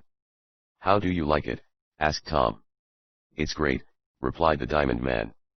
"I've never been in an airship before, and it's different than what I expected, but it's great. It's the only craft that will serve our purpose among the towering mountain peaks, where the diamond makers are hidden. I hope we can find them." In a little while the Red Cloud was skimming along at faster speed, guided by the automatic rudders, so that no one was needed in the pilot house, since there was no danger of collisions. Airships are not quite numerous enough for that, yet, though they may soon become so. Tom and the others devoted several hours to arranging their staterooms and bunks, and getting their clothing stowed away, and when this was done Mr. Parker and Mr. Jenks sat gazing off into space. "It's hard to realize that we are really in an airship," observed the Diamond Man. "At first I thought I would be frightened, but I'm not a bit. It doesn't seem as if anything could happen." "Something is likely to happen soon," said Mr. Parker, suddenly, as he gazed at some weather instruments on the cabin wall. "Bless my soul! Don't say that," cried Mr. Damon. "What is it?" "I think, from my observations, that we will soon have a hurricane," said the scientific man. "There is every indication of it," and he seemed quite delighted at the prospect of his prediction coming true. "A hurricane," cried Mr. Damon. "I hope it isn't like the one that blew us to Earthquake Island." "Oh, I think there will be no danger," spoke Tom. "If it comes on to blow we will ascend or descend out of the path of the storm. This craft is not like the ill-fated Whizzer. I can more easily handle the Red Cloud, even in a bad storm." "I'm glad to hear that," remarked Mr. Jenks. "It would be too bad to be wrecked before we got to Phantom Mountain." "Well, I predict that we will have a bad storm," insisted Mr. Parker, and Tom could not help wishing that the scientist would keep his gloomy forebodings to himself. However, the storm had not developed up to noon, when Tom, with Mr. Damon's help, served a fine meal in the dining room. In the afternoon the speed of the ship was increased, and by night they had covered several hundred miles. Through the darkness the Red Cloud kept on, making good time. Tom got up, occasionally, to look to the machinery, but it was all automatically controlled, and an alarm bell would sound in his stateroom when anything went wrong. "Bless my napkin," exclaimed Mr. Damon the next morning, as they sat down to a breakfast of fruit, ham, and eggs and fragrant coffee. "This is living as well as in a hotel, and yet how far are we above the earth, Tom?" he asked, turning to the young inventor. "About 2 miles now. I just sent her up, as I thought I detected that storm Mr. Parker spoke of." "I told you it would come," declared the scientist, and there was a small hurricane below them that morning, but only the lower edge of it caught the Red Cloud, and when Tom sent her up still higher she found a comparatively quiet zone, where she slid along at good speed. That afternoon Tom busied himself about some wires and a number of complicated pieces of apparatus which were in one corner of the main cabin. "What are you doing now?" asked Mr. Jenks, who had been talking with Mr. Parker, and showing that scientist some of the manufactured diamonds. "Getting our wireless apparatus in shape," answered the lad. "I should have done it before, but I had so much to do that I couldn't get at it. I'm going to send off some messages. Dad will want to know how we are doing." As he worked away, he also made up his mind to send another message, in care of his father, for there was a receiving station in the Swift home. And to whom this message was addressed Tom did not say, but we fancy some of our readers can guess. Finally, after several hours of work, the wireless was in shape to send and receive messages. Tom pulled over the lever, and a crackling sound was heard, as the electricity leaped from the transmitters into space. Then he clamped the receiver on his ear. "All ready," he announced. "Has anybody any messages they wish sent?" For, with the courtesy of a true host, he was ready to serve his guests before he forwarded his own wireless notes. "Just tell my wife that I'm enjoying myself," requested Mr. Damon. "Bless my footstool. But this is great. We're off the Earth yet, connected with it?" Mr. Jenks had no one to whom he wanted to send any word, but Mr. Parker wished to wire to a fellow scientist the result of some observations made in the upper air. Tom noted all the messages down, and then, when all was in readiness, he began to call his home station. He knew that either his father or Mr. Jackson, the engineer, could receive the wireless. But, no sooner had the young inventor sent off the first few dots and dashes representing SI. His home station called and he started, and a look of surprise came over his face. "They're calling us," he exclaimed. "Who is?" asked Mr. Jenks. "My house, my father. He's been trying to get us ever since we started, but I didn't have the wireless in shape to receive messages." "Oh, I hope it's not too late." "Too late? Bless my soul, too late for what?" gasped Mr. Damon, somewhat alarmed by Tom's manner. The lad did not answer at once. He was intently listening to a series of dots and dashes that clicked in the telephone receiver clamped to his left ear. On his face there was a look of worriment. "Father has just sent me a message," he said. "It's a warning flashed through space. He's been trying to get it to me since yesterday." "What is it?" asked Mr. Jenks, rising from his seat. "The mysterious man is aboard the airship hidden away," cried Tom. "That's what Eradicate was trying to call to our attention as we started off. Eradicate saw his face at a rear window, and tried to warn us. The mysterious man is a stowaway on board." Chapter X. Dropping the stowaway. Tom's excited announcement startled Mr. Damon and the others as much as if the young inventor had informed them that the airship had exploded and was about to dash with them to the Earth. The men leaped to their feet, and stared at the lad. "A stowaway on board," cried Mr. Damon. "Bless my soul. How did he?" "Are you sure that message is straight?" asked Mr. Jenks. "Did Eradicate see the man?" "He says he did," answered Tom. "The man is hidden away on board now, probably among the stores and supplies." "Bless my tomato sauce," exploded Mr. Damon. "I hope he doesn't eat them all up." "We must get him out at once," declared Mr. Jenks. "I knew something would happen on this voyage," came from Mr. Parker. "I predicted it from the first." Tom thought considerable, but he did not answer the scientist just then. Another communication was coming to him by wireless. He listened intently. "Father says," the lad told his companions, "that Eradicate only had a glimpse of the man at the last moment. He was looking from the rear storeroom window. He's the same man who called on me that time. Rad remembers him very well." "Bless my shoes. What's to be done?" inquired Mr. Damon, looking around helplessly. "We must get him out, that's all," decided Mr. Jenks, with vigor. "Get him out and drop him overboard." "Drop him overboard," cried Mr. Parker, in horror. "Not exactly, but get rid of him," proceeded the diamond seeker. "That man is one of my enemies.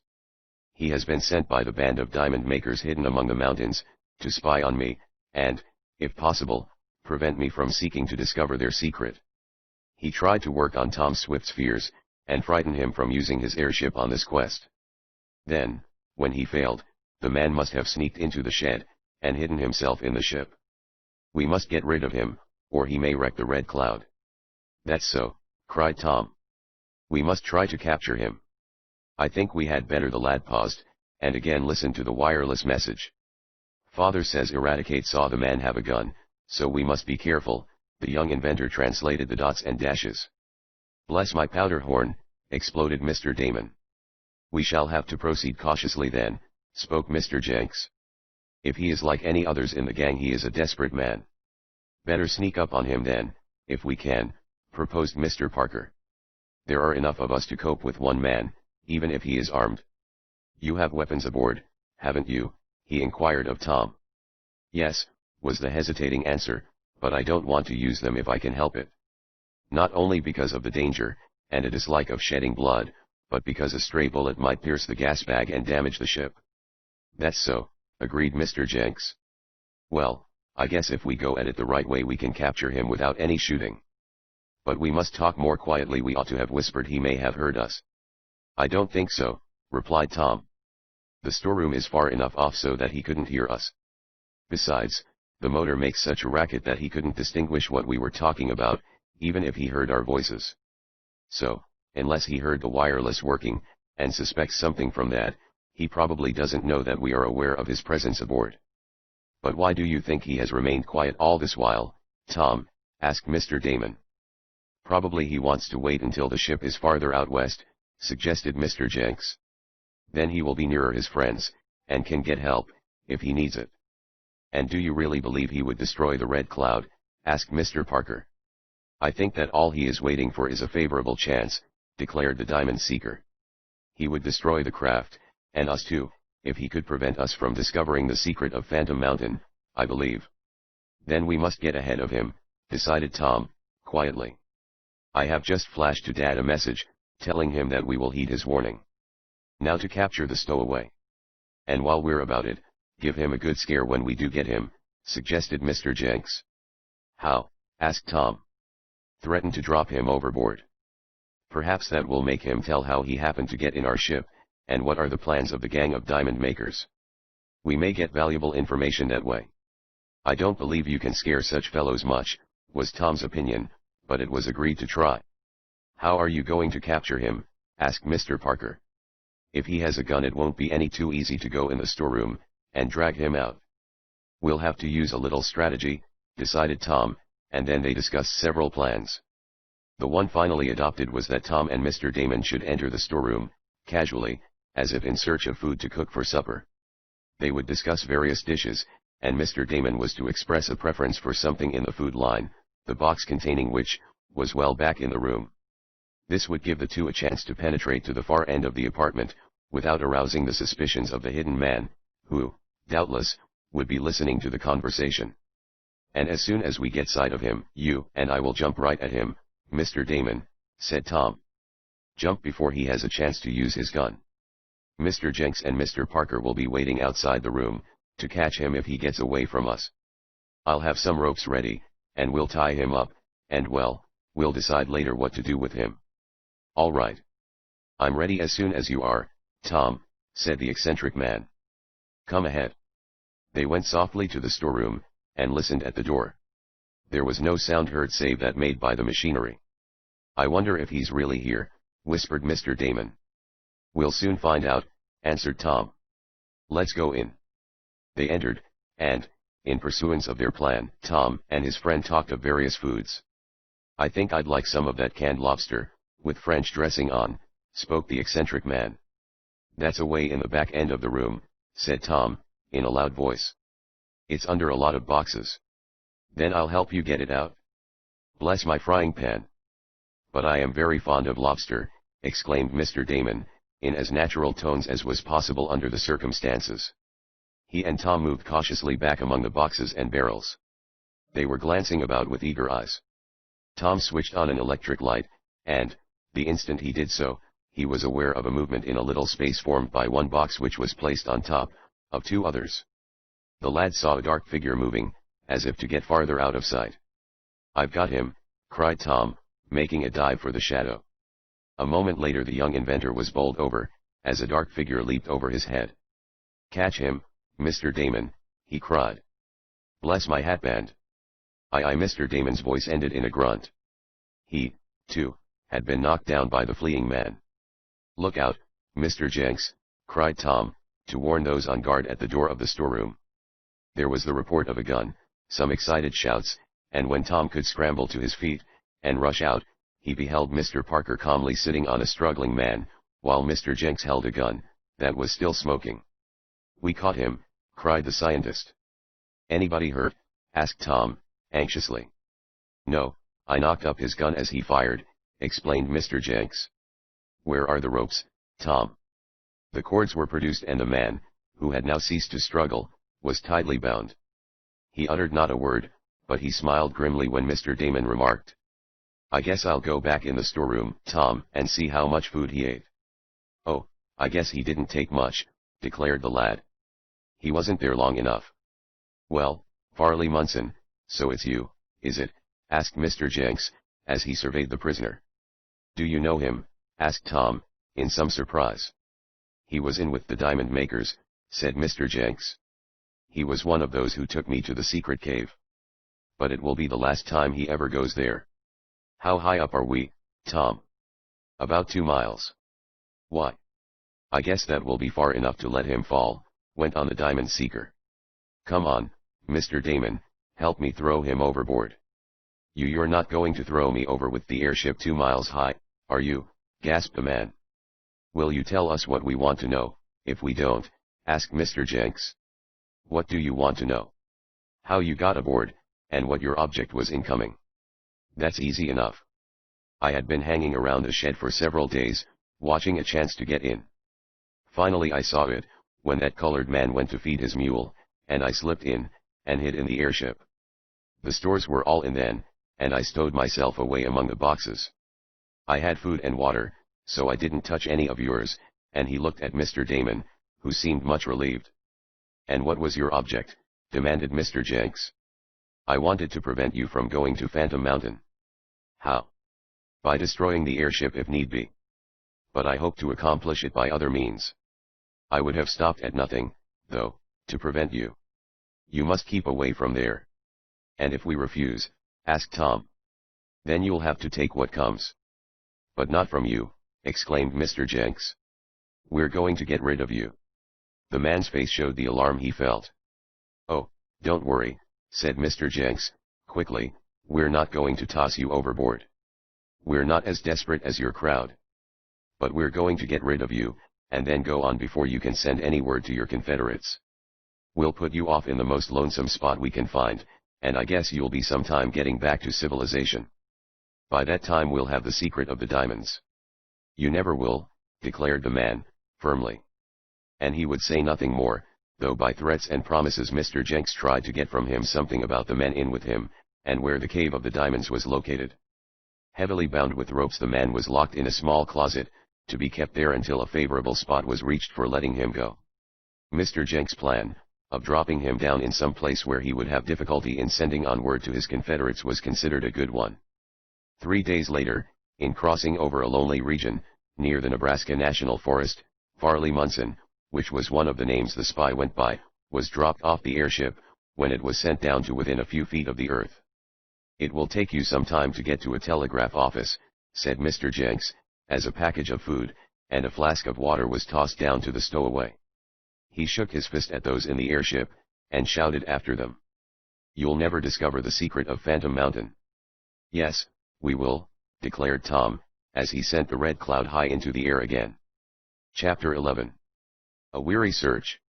During the 3 days when the stowaway had been kept a prisoner, the Red Cloud had made good time on her western trip.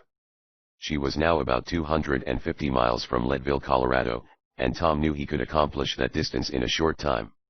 It was necessary, therefore, since they were so close to the place where the real search would begin, to make some more definite plans. "We will need to replenish our supply of gasoline," said Tom, shortly after the stowaway had been dropped, and when the young inventor had made a general inspection of the airship. "Is it all gone?" inquired Mr. Damon. "Not all, but we will soon be in the wildest part of the Rocky Mountains, and gasoline is difficult to procure there. So I want to fill all our reserve tanks. But I would rather do that before we get far into Colorado." "Why?" inquired Mr. Parker. "Because airships are not so common, but what the appearance of one attracts attention. Ours is sure to be talked about, and commented on. In that case, in spite of our precaution in putting Munson off in this lonely place, word of the Red Cloud being in the vicinity of Leadville may reach the diamond makers, and put them on their guard. We want to take them unawares if we can." "That's so," agreed Mr. Jenks. "We had better get our gasoline at the first stopping place, then, and proceed with our search. Our first object ought to be to look for the landmark, the head of stone. Then we can begin to prospect about a bit." "My idea, exactly," declared Tom. "Well, then, I'll go down at the first place we cross, where we can get gasoline, and then we'll be in a position to hover in the air for a long time, without descending." The airship kept on her way, traveling slowly the remainder of that day, and at dusk, when there was less chance of big crowds seeing them, the red cloud was sent down on the outskirts of a large village. Tom and Mr. Damon went to a supply store, and arranged to have a sufficient quantity of the gasoline taken out to the airship. It was delivered after dark, and little talk was occasioned by the few who were aware of the presence of the craft. Then, once more, they went aloft, and Tom sent several wireless messages to Shopton, including one to Miss Nestor. "Please tell my wife that I am well, and that I have a good appetite," said Mr. Damon. Mr. Parker also sent a message to a scientific friend of his, stating that he made some observations among the mountains, of the region in which the airship then was, and that the indications were that a great landslide would soon take place. "That won't worry us," spoke Tom, "for we'll be far above it. I hope we will be near enough to enable me to observe it, and make some scientific notes," came from Mr. Parker. "I am positive that one of these mountain peaks that we saw today will disappear in a landslide within a few days. I have an instrument somewhat like the one that records earthquakes, and it has been acting strangely of late." Tom wondered what enjoyment Mr. Parker got out of life, when he was always looking for some calamity to happen, but the scientist seemed to take as much pleasure in his gloomy forebodings now, as he had on Earthquake Island. They reached the vicinity of Leadville the next day, but took care to keep high above the city, so that the airship could not be observed. With powerful glasses they examined the mountainous country, looking for the little settlement of Indian Ridge. "There it is," exclaimed Mr. Jenks, just as dusk was settling down. "I can make out the hotel I stopped at. Now we can really begin our search. The next thing is to find the stone head, and then, I think, I will have my bearings. We'll begin the hunt for that landmark in the morning," said Tom. High in the air hovered the red cloud. At that distance above the earth she must have looked like some great bird, and the adventurers thought it unlikely that anyone in the vicinity of Leadville would observe them. The quest for the great mountain peak, that looked like a stone head, was underway. Back and forth sailed the airship. Sometimes she was enveloped in fog, and no sight could be had of the earth below. At other times there were rainstorms, which likewise prevented a view. Mr. Parker was on the lookout for his predicted mountain landslide, but it did not occur, and he was much disappointed. "It's queer I can't pick out that landmark," said Mr. Jenks after 2 days of weary searching, when their eyes were strained from long peering through telescopes. "I'm sure it was around Indian Ridge, yet we've covered almost all the ground in this neighborhood, and I haven't had a glimpse of it." "Perhaps it was destroyed in a landslide, or some cataclysm of nature," suggested Mr. Parker. "That is very possible. If that's the case we're going to have a hard time to locate the cave of the diamond makers," answered Mr. Jenks, "but I hope it isn't so." They continued the search for another day, and then Tom, as they sat in the comfortable cabin of the airship that night, hovering almost motionless, for the motor had been shut down, made a proposition. "Why not descend in some secluded place," he suggested, "and wander around on foot, making inquiries of the miners? They may know where the stone head is, or they may even know about Phantom Mountain." "Good idea," spoke Mr. Jenks. "We'll do it." Accordingly, the next morning, the red cloud was lowered in a good but lonely landing place, and securely moored. It was in a valley, well screened from observation, and the craft was not likely to be seen, but, to guard against any damage being done to it by passing hunters or miners, Mr. Parker and Mr. Damon agreed to remain on guard in it, while Tom and Mr. Jenks spent a day or two traveling around, making inquiries. The young inventor and his companion proceeded on foot to a small settlement, where they hired horses on which to make their way about. They were to be gone 2 days, and in that time they hoped to get on the right trail. Chapter 12. The Great Stone Head. It was a wild and desolate country in which Tom Swift and Mr. Jenks were traveling. Villages were far apart, and they were at best but small settlements. In their journeys from place to place they met few travelers. But of these few they made cautious inquiries as to the location of Phantom Mountain, or the landmark known as the Great Stone Head. Prospectors, miners, and hunters, whom they asked, shook their heads. "I've heard of Phantom Mountain," said one grizzled miner, "but I couldn't say where it is. Maybe it's only a fish story, the place may not even exist." "Oh, it does, for I've been there," exclaimed Mr. Jenks. "Then why don't you go back to it?" asked the miner. "Because I can't locate it again," was the reply. "Humph. Mighty queer if you've seen a place once, and can't get to it again," and the man looked as if he thought there was something strange about Tom and his companion. Mr. Jenks did not want to say that he had been taken to the mountain blindfolded, for that would have caused too much talk. I think if we spent tonight in a place where the miners congregate, listened to their talk, and put a few casual questions to them, more as if we were only asking out of idle curiosity, we might learn something, suggested Tom. Very well, we'll try that scheme. Accordingly, after they had left the suspicious miner, the two proceeded to a small milling town, not far from Indian Ridge. There they engaged rooms for the night at the only hotel, and, after supper they sat around a combined dance hall and gambling place. There were wild, rough scenes, which were distasteful to Tom, and to Mr. Jenks, but they felt that this was their only chance to get on the right trail, and so they stayed. As strangers in a western mining settlement they were made roughly welcome, and in response to their inquiries about the country, they were told many tales, some of which were evidently gotten up for the benefit of the tenderfeet. "Is there a place around here called Phantom Mountain?" asked Tom, at length, as quietly as he could. "Never heard of it, stranger," replied a miner who had done most of the talking. "I never heard of it, and what Bill Slatterly don't know ain't worth knowin'. I'm Bill Slatterly," he added, lest there be some doubt on that score. "Isn't there some sort of a landmark around here shaped like a great stone head?" went on Tom, after some unimportant questions. "Seems to me I've heard of that." "Nary a one," answered Mr. Slatterly. "No stone heads, and no Phantom Mountains, nary a one." "Who says there ain't no Phantom Mountains?" demanded an elderly miner, who had been dozing in one corner of the room, but who was awakened by Slatterly's loud voice. "Who says so?" "I do," answered the one who claimed to know everything.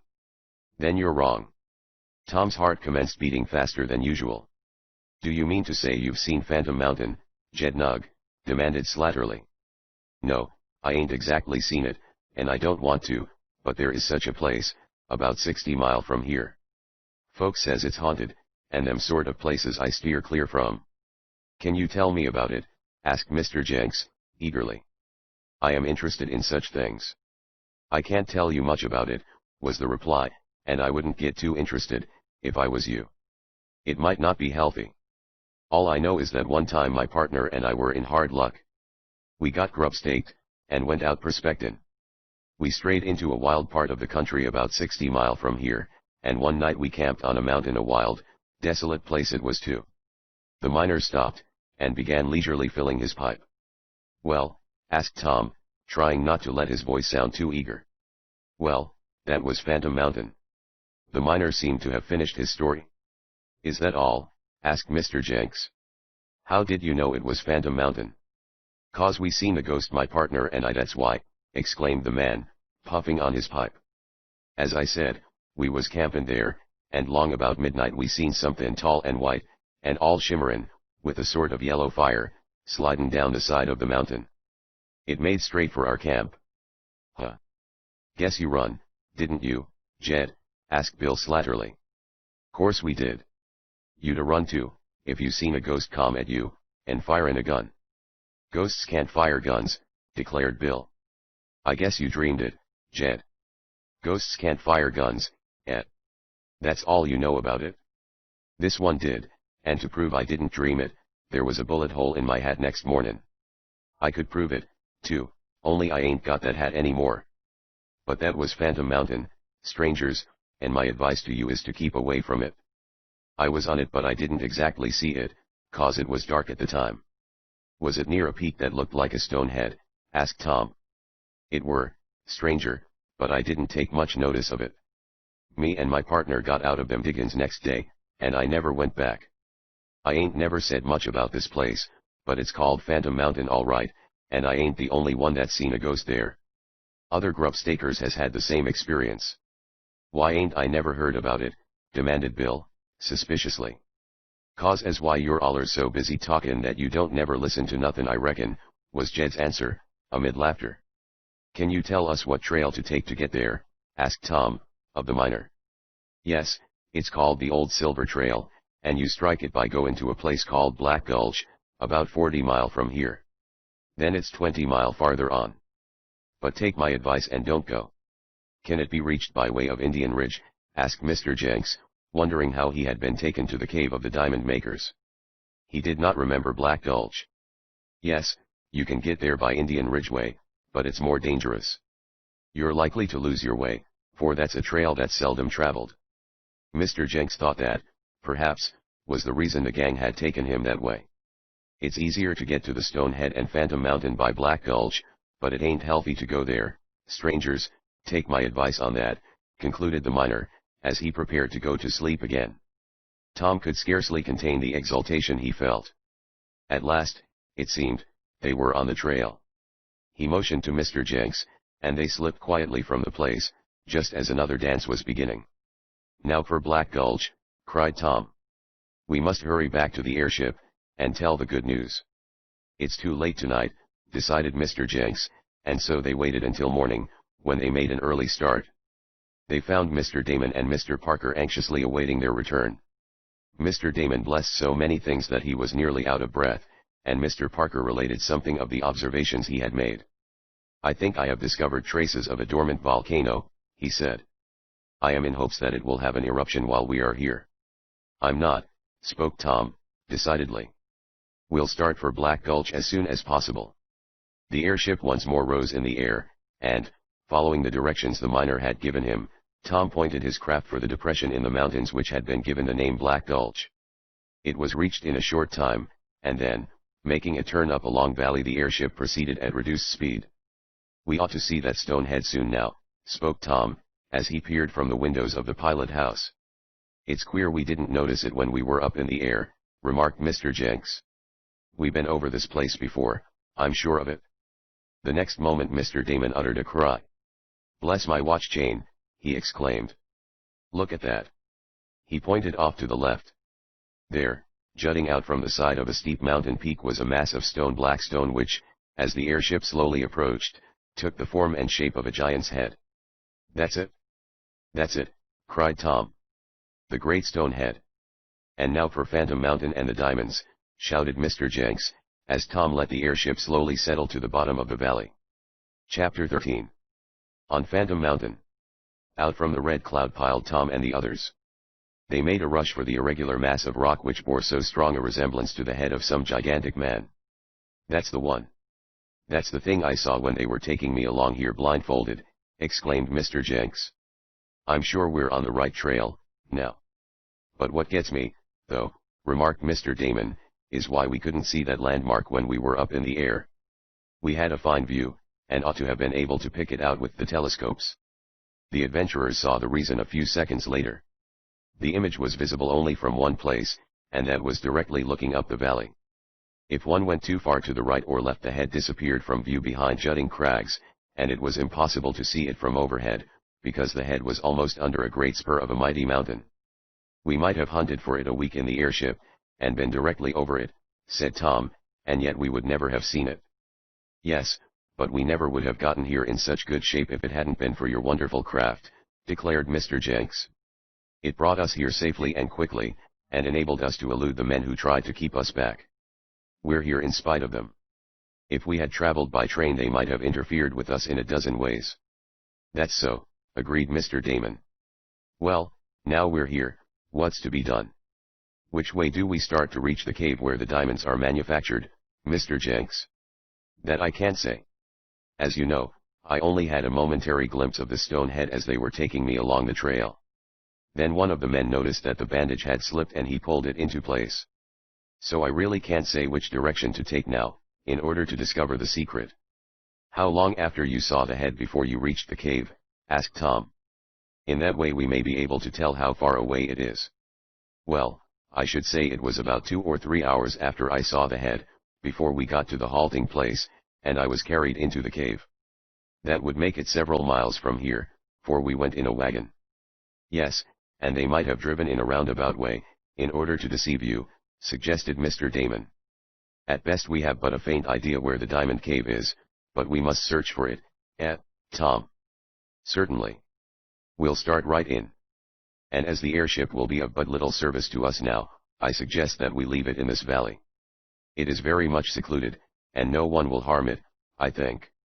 We can then start off prospecting, for I have a large portable tent, and we can carry enough food with us, with what game we can shoot, to enable us to live. I have a regular camping outfit on board."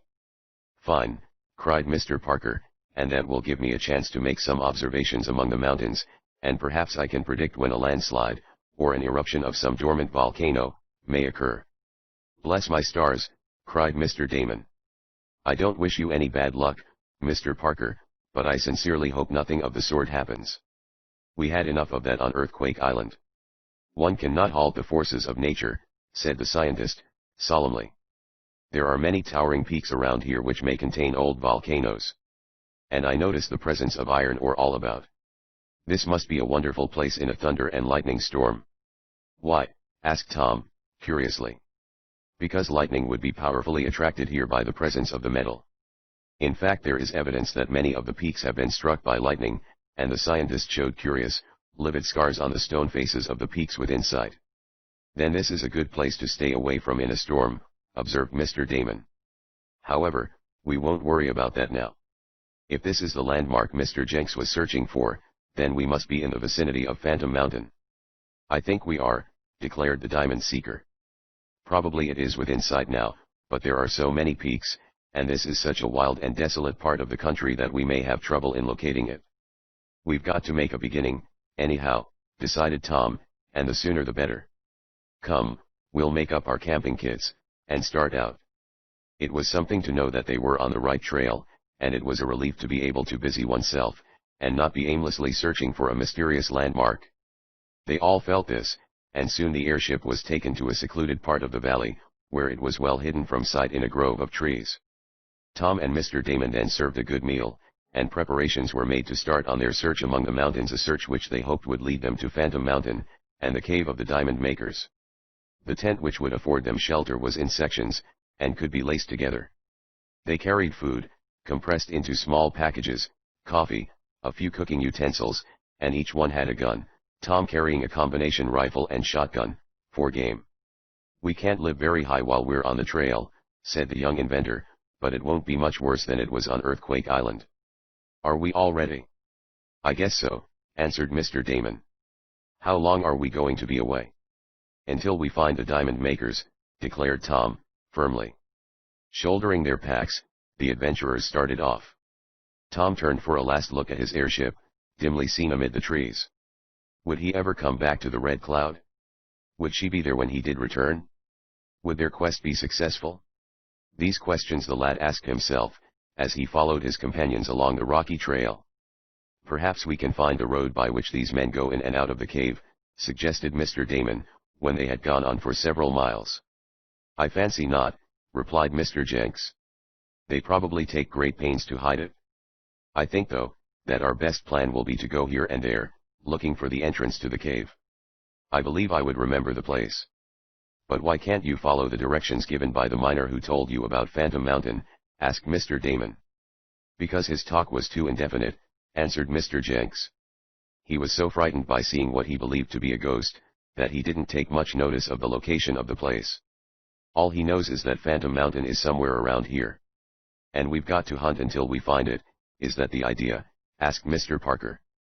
Or until we see the phantom, added Tom, in a low voice. Bless my top knot, exclaimed Mr. Damon. You don't mean to say you expect to see that ghost, do you, Tom? Perhaps, answered the young inventor, and he did not add something else of which he was thinking. For Tom had a curious theory regarding the phantom. They tramped about the remainder of that day. Toward evening Tom shot some birds, which made a welcome addition to their supper. Then the tent was put together, some spruce and hemlock boughs were cut to make a soft bed, and on these, while the light of a campfire gleamed in on them, the adventurers slept. Their experience the following day was similar to the first. They saw no evidence of a large cave such as Mr. Jenks had described, nor were there any traces of men having gone back and forth among the mountains, as might have been expected of the diamond makers, for, as Mr. Jenks had said, they made frequent journeys to the settlement for food, and other supplies. Well, I haven't begun to give up yet, announced Tom, on the third day, when their quest was still unsuccessful. But I think we are making one mistake. What is that? Inquired Mr. Jenks. I think we should go up higher.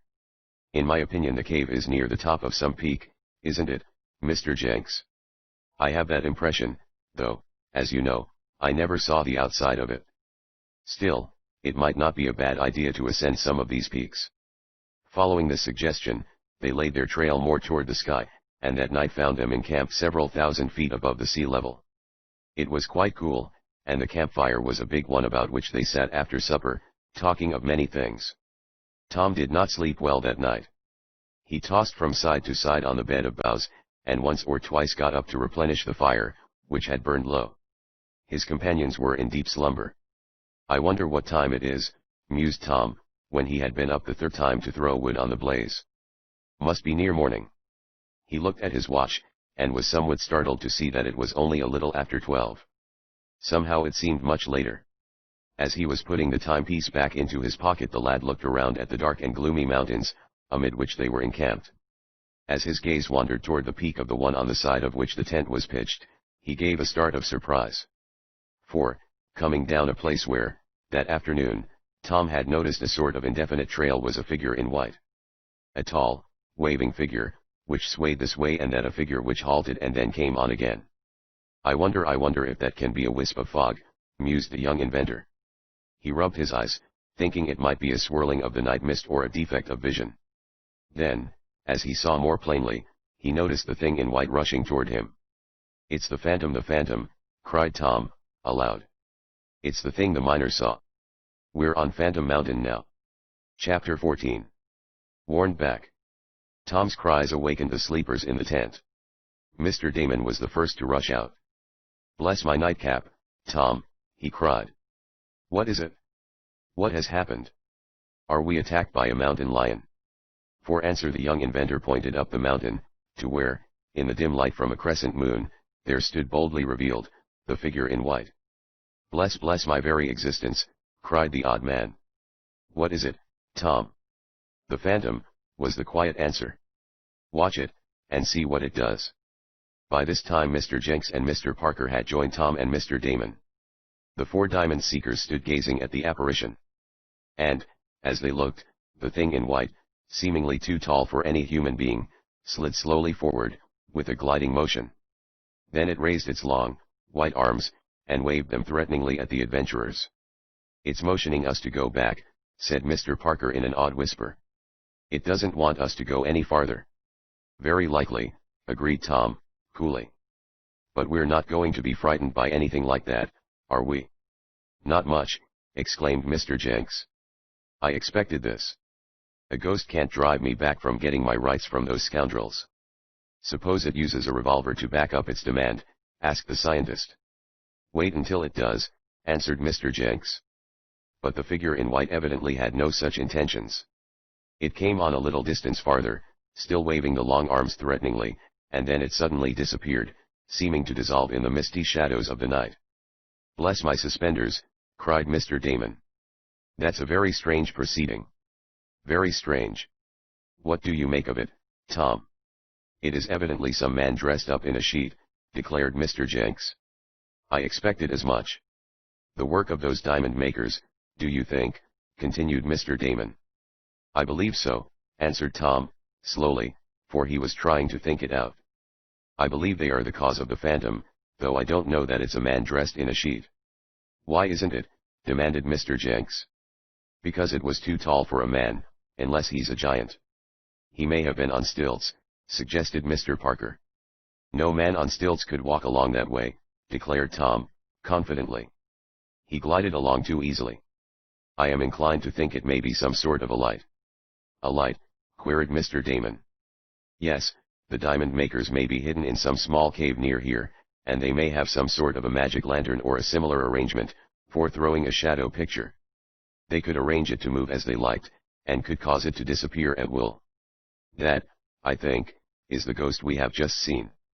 "But the diamond makers have only been in this mountain recently," objected Mr. Jenks, "and the phantom was here before them. In fact, that was what gave the place its name." "That may be," admitted the lad. "There are many places that have the name of being haunted, but no one ever sees the ghost. It is always someone else, who has heard of someone who has seen it. That may have been the case here. I grant that this place may have been called Phantom Mountain for a number of years, due to the superstitious tales of miners. The diamond makers came along, found the conditions just right for their work, and adopted the ghost, so to speak. As there wasn't any real spirit, they made one, and they use it to scare people away. I think that's what we've just seen, though I may be wrong in my theory as to what the phantom is." Well, it's gone now, at any rate, said Mr. Jenks, and I think we'd better get back inside the tent. It's cold out here. Aren't some of us going to stand guard? Demanded Mr. Damon. What for? Asked Mr. Jenks. Why, bless my hearing. Suppose that ghost takes a notion to come down here, and use his gun, as he did on the miners. I don't believe that will happen, remarked Tom. The diamond makers, if the white thing had anything to do with them, have given us a warning, and I think they'll at least wait until morning to see how we heed it. We aren't going to heed it, burst out Mr. Jenks. I'm going to go right ahead and find that cave where they make diamonds. And we're with you, exclaimed Tom. We'll have a good fire going the rest of the night, and that may keep intruders away. In the morning we'll begin our search, and we'll go up the trail where we saw the white figure. A big pile of wood had been collected for the fire, and Tom now piled some logs and branches on the blaze. It would last for some time now, and the adventurers, still talking of the ghost, went back into the tent. It was over an hour before they all got to sleep again, and Mr. Jenks and Mr. Damon took turns in getting up once or twice during the remainder of the night to replenish the fire. Morning dawned without anything further having occurred to disturb them, and, after a hearty breakfast, to which Tom added some fish he caught in a nearby mountain stream, they set off up the trail on Phantom Mountain. They had left their tent standing, as they proposed making that spot their headquarters until they located the cave they were seeking. What their course would be after that would depend on the circumstances. If they had expected to have an easy task locating the cavern in which Mr. Jenks had seen diamonds made, the adventurers were disappointed. All that day they tramped up and down the mountain, looking for some secret entrance, but none was disclosed. The higher they went up the great peak, the fainter became the trail, until, at length it vanished completely. But this was not to be wondered at, since it was on solid rock, in which no footsteps would leave an impression. They never brought you up here in a wagon, Mr. Jenks, decided Tom, when he saw how steep the place was. I'm inclined to think so myself, admitted the diamond man. They must have reached the cave from some other way. As a matter of fact, I walked some distance after getting out of the vehicle, before we got to the cavern. But, even at that, I don't believe we came this way. Yet the phantom was here, persisted Tom, and I'm convinced that the cave is in this neighborhood. It's up to us to find it. But they searched the remainder of that day in vain, and as night was coming on, they made their way back to the camp. As Tom, who was in the lead, approached the tent, he saw something black fastened to the entrance. Hello, he cried. Someone's been here. That wasn't on the tent when we left this morning. What is it? Asked Mr. Damon. A black piece of paper, written on with white ink, replied the lad. He was reading it, and, as he perused it, a look of surprise came over his face. Listen to this, called Tom. It's evidently from the diamond makers. Holding up the black paper, on which the white writing stood out in bold relief, Tom read aloud. Be warned in time. Go back before it is too late. You are near to death. Go back. Bless my shoelaces, cried Mr. Damon. This is getting serious.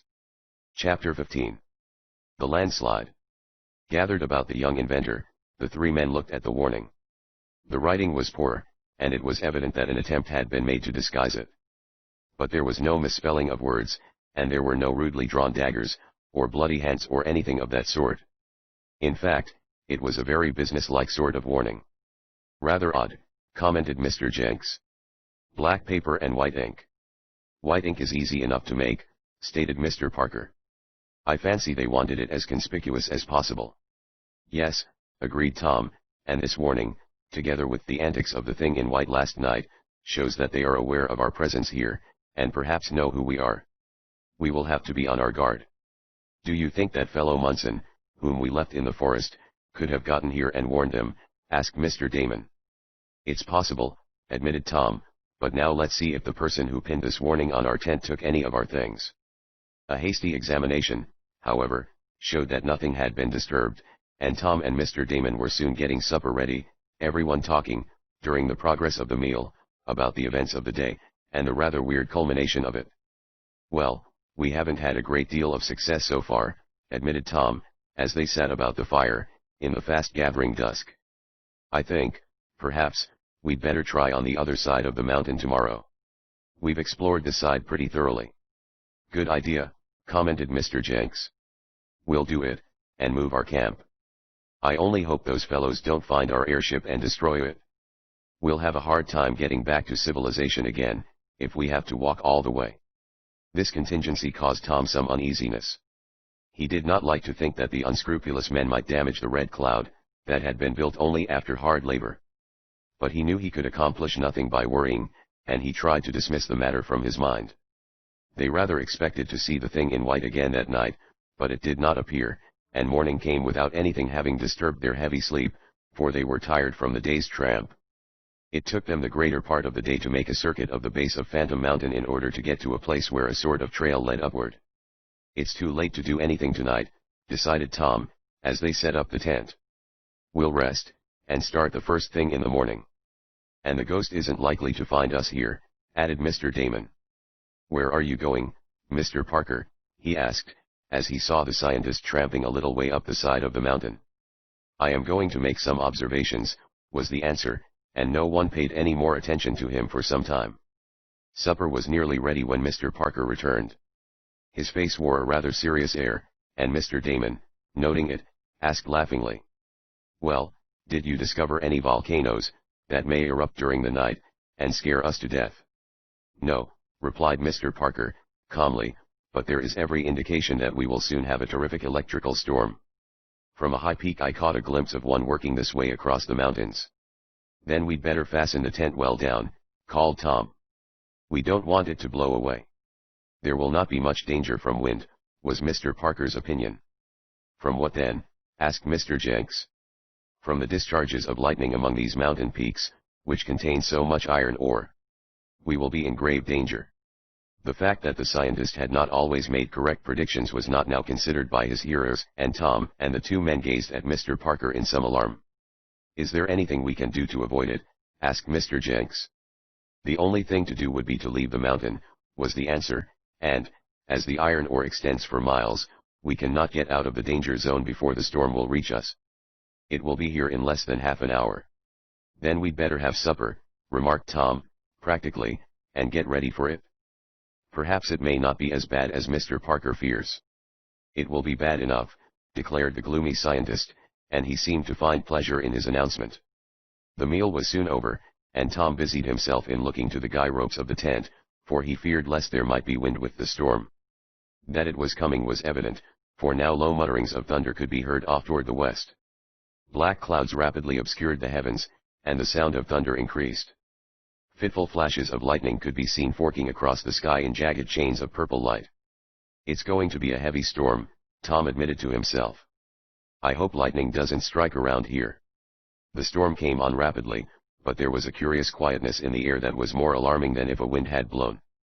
The campfire burned steadily, and there was a certain oppressiveness in the atmosphere. It was now quite dark, save when the fitful lightning flashes came, and they illuminated the scene brilliantly for a few seconds. Then, by contrast, it was blacker than ever. Suddenly, as Tom was gazing up toward the peak of Phantom Mountain, he saw something that caused him to cry out in alarm. He pointed upward, and whispered hoarsely, "The ghost again. There's our friend in white." The others looked, and saw the same weird figure that had menaced them when they were encamped on the other side of the peak. "They must have followed us," said Mr. Jenks, in a low voice. Slowly the figure advanced. It waved the long white arms, as if in warning. At times it would be only dimly visible in the blackness, then, suddenly it would stand out in bold relief as a great flash of fire split the clouds. The thunder, meanwhile, had been growing louder and sharper, indicating the nearer approach of the storm. Each lightning flash was followed in a second or two, by a terrific clap. Still there was no wind nor rain, and the campfire burned steadily. All at once there was a crash as if the very mountain had split asunder, and the adventurers saw a great ball of purple-bluish fire shoot down, as if from some cloud, and strike against the side of the crag, not 100 feet from where stood the ghostly figure in white. "That was a bad one," cried Mr. Damon, shouting so as to be heard above the echoes of the thunderclap. Almost as he spoke there came another explosion, even louder than the one preceding. A great ball of fire, pear-shaped, leaped for the same spot in the mountain. "There's a mass of iron ore there," yelled Mr. Parker. "The lightning is attracted to it." His voice was swallowed up in the terrific crash that followed, and, as there came another flash of the celestial fire, the figure in white could be seen hurrying back up the mountain trail. Evidently the electrical storm, with lightning bolts discharging so close, was too much for the ghost. In another instant it looked as if the whole place about where the diamond seekers stood, was a mass of fire. Great forked tongues of lightning leaped from the clouds, and seemed to lick the ground. There was a rattle and bang of thunder, like the firing of a battery of guns. Tom and the others felt themselves tingling all over, as if they had hold of an electrical battery, and there was a strong smell of sulfur in the air. "We are in the midst of the storm," cried Mr. Parker. "We are standing on a mass of iron ore. Any minute may be our last." But fate had not intended the adventurers for death by lightning. Almost as suddenly as it had begun, the discharge of the tongues of fire ceased in the immediate vicinity of our friends. They stood still, awed, not knowing what to do. Then, once more, came a terrific clap. A great mass of fire, like some red-hot ingot from a foundry, was hurled through the air, straight at the face of the mountain, and at the spot where the figure in white had stood but a few minutes before. Instantly the earth trembled, as it had at Earthquake Island, but it was not the same. It was over in a few seconds. Then, as the diamond seekers looked, they saw in the glare of a score of lightning flashes that followed the one great clap, the whole side of the mountain slip away, and go crashing into the valley below. "A landslide," cried Mr. Parker. "That is the landslide which I predicted. The lightning bolt has split Phantom Mountain." Chapter 16. The Vast Cavern. For a time the roiling, slipping, sliding, and tumbling of the mass of earth and stones, down the side of the mountain, effectually drowned all other sounds. Even the thunder was stilled, and though Tom and his companions called to one another in terror, their voices could not rise above that terrific tumult. Finally, when they found that the direction of the slide was away from their tent, and that they were not likely to be engulfed, they grew more calm. Gradually the noise subsided. The great boulders had rolled to the bottom of the valley, and now only a mass of earth and stones was sliding down. Even this stopped in about 5 minutes, and, as though satisfied with what it had done, the electrical storm passed. Not a drop of rain had fallen.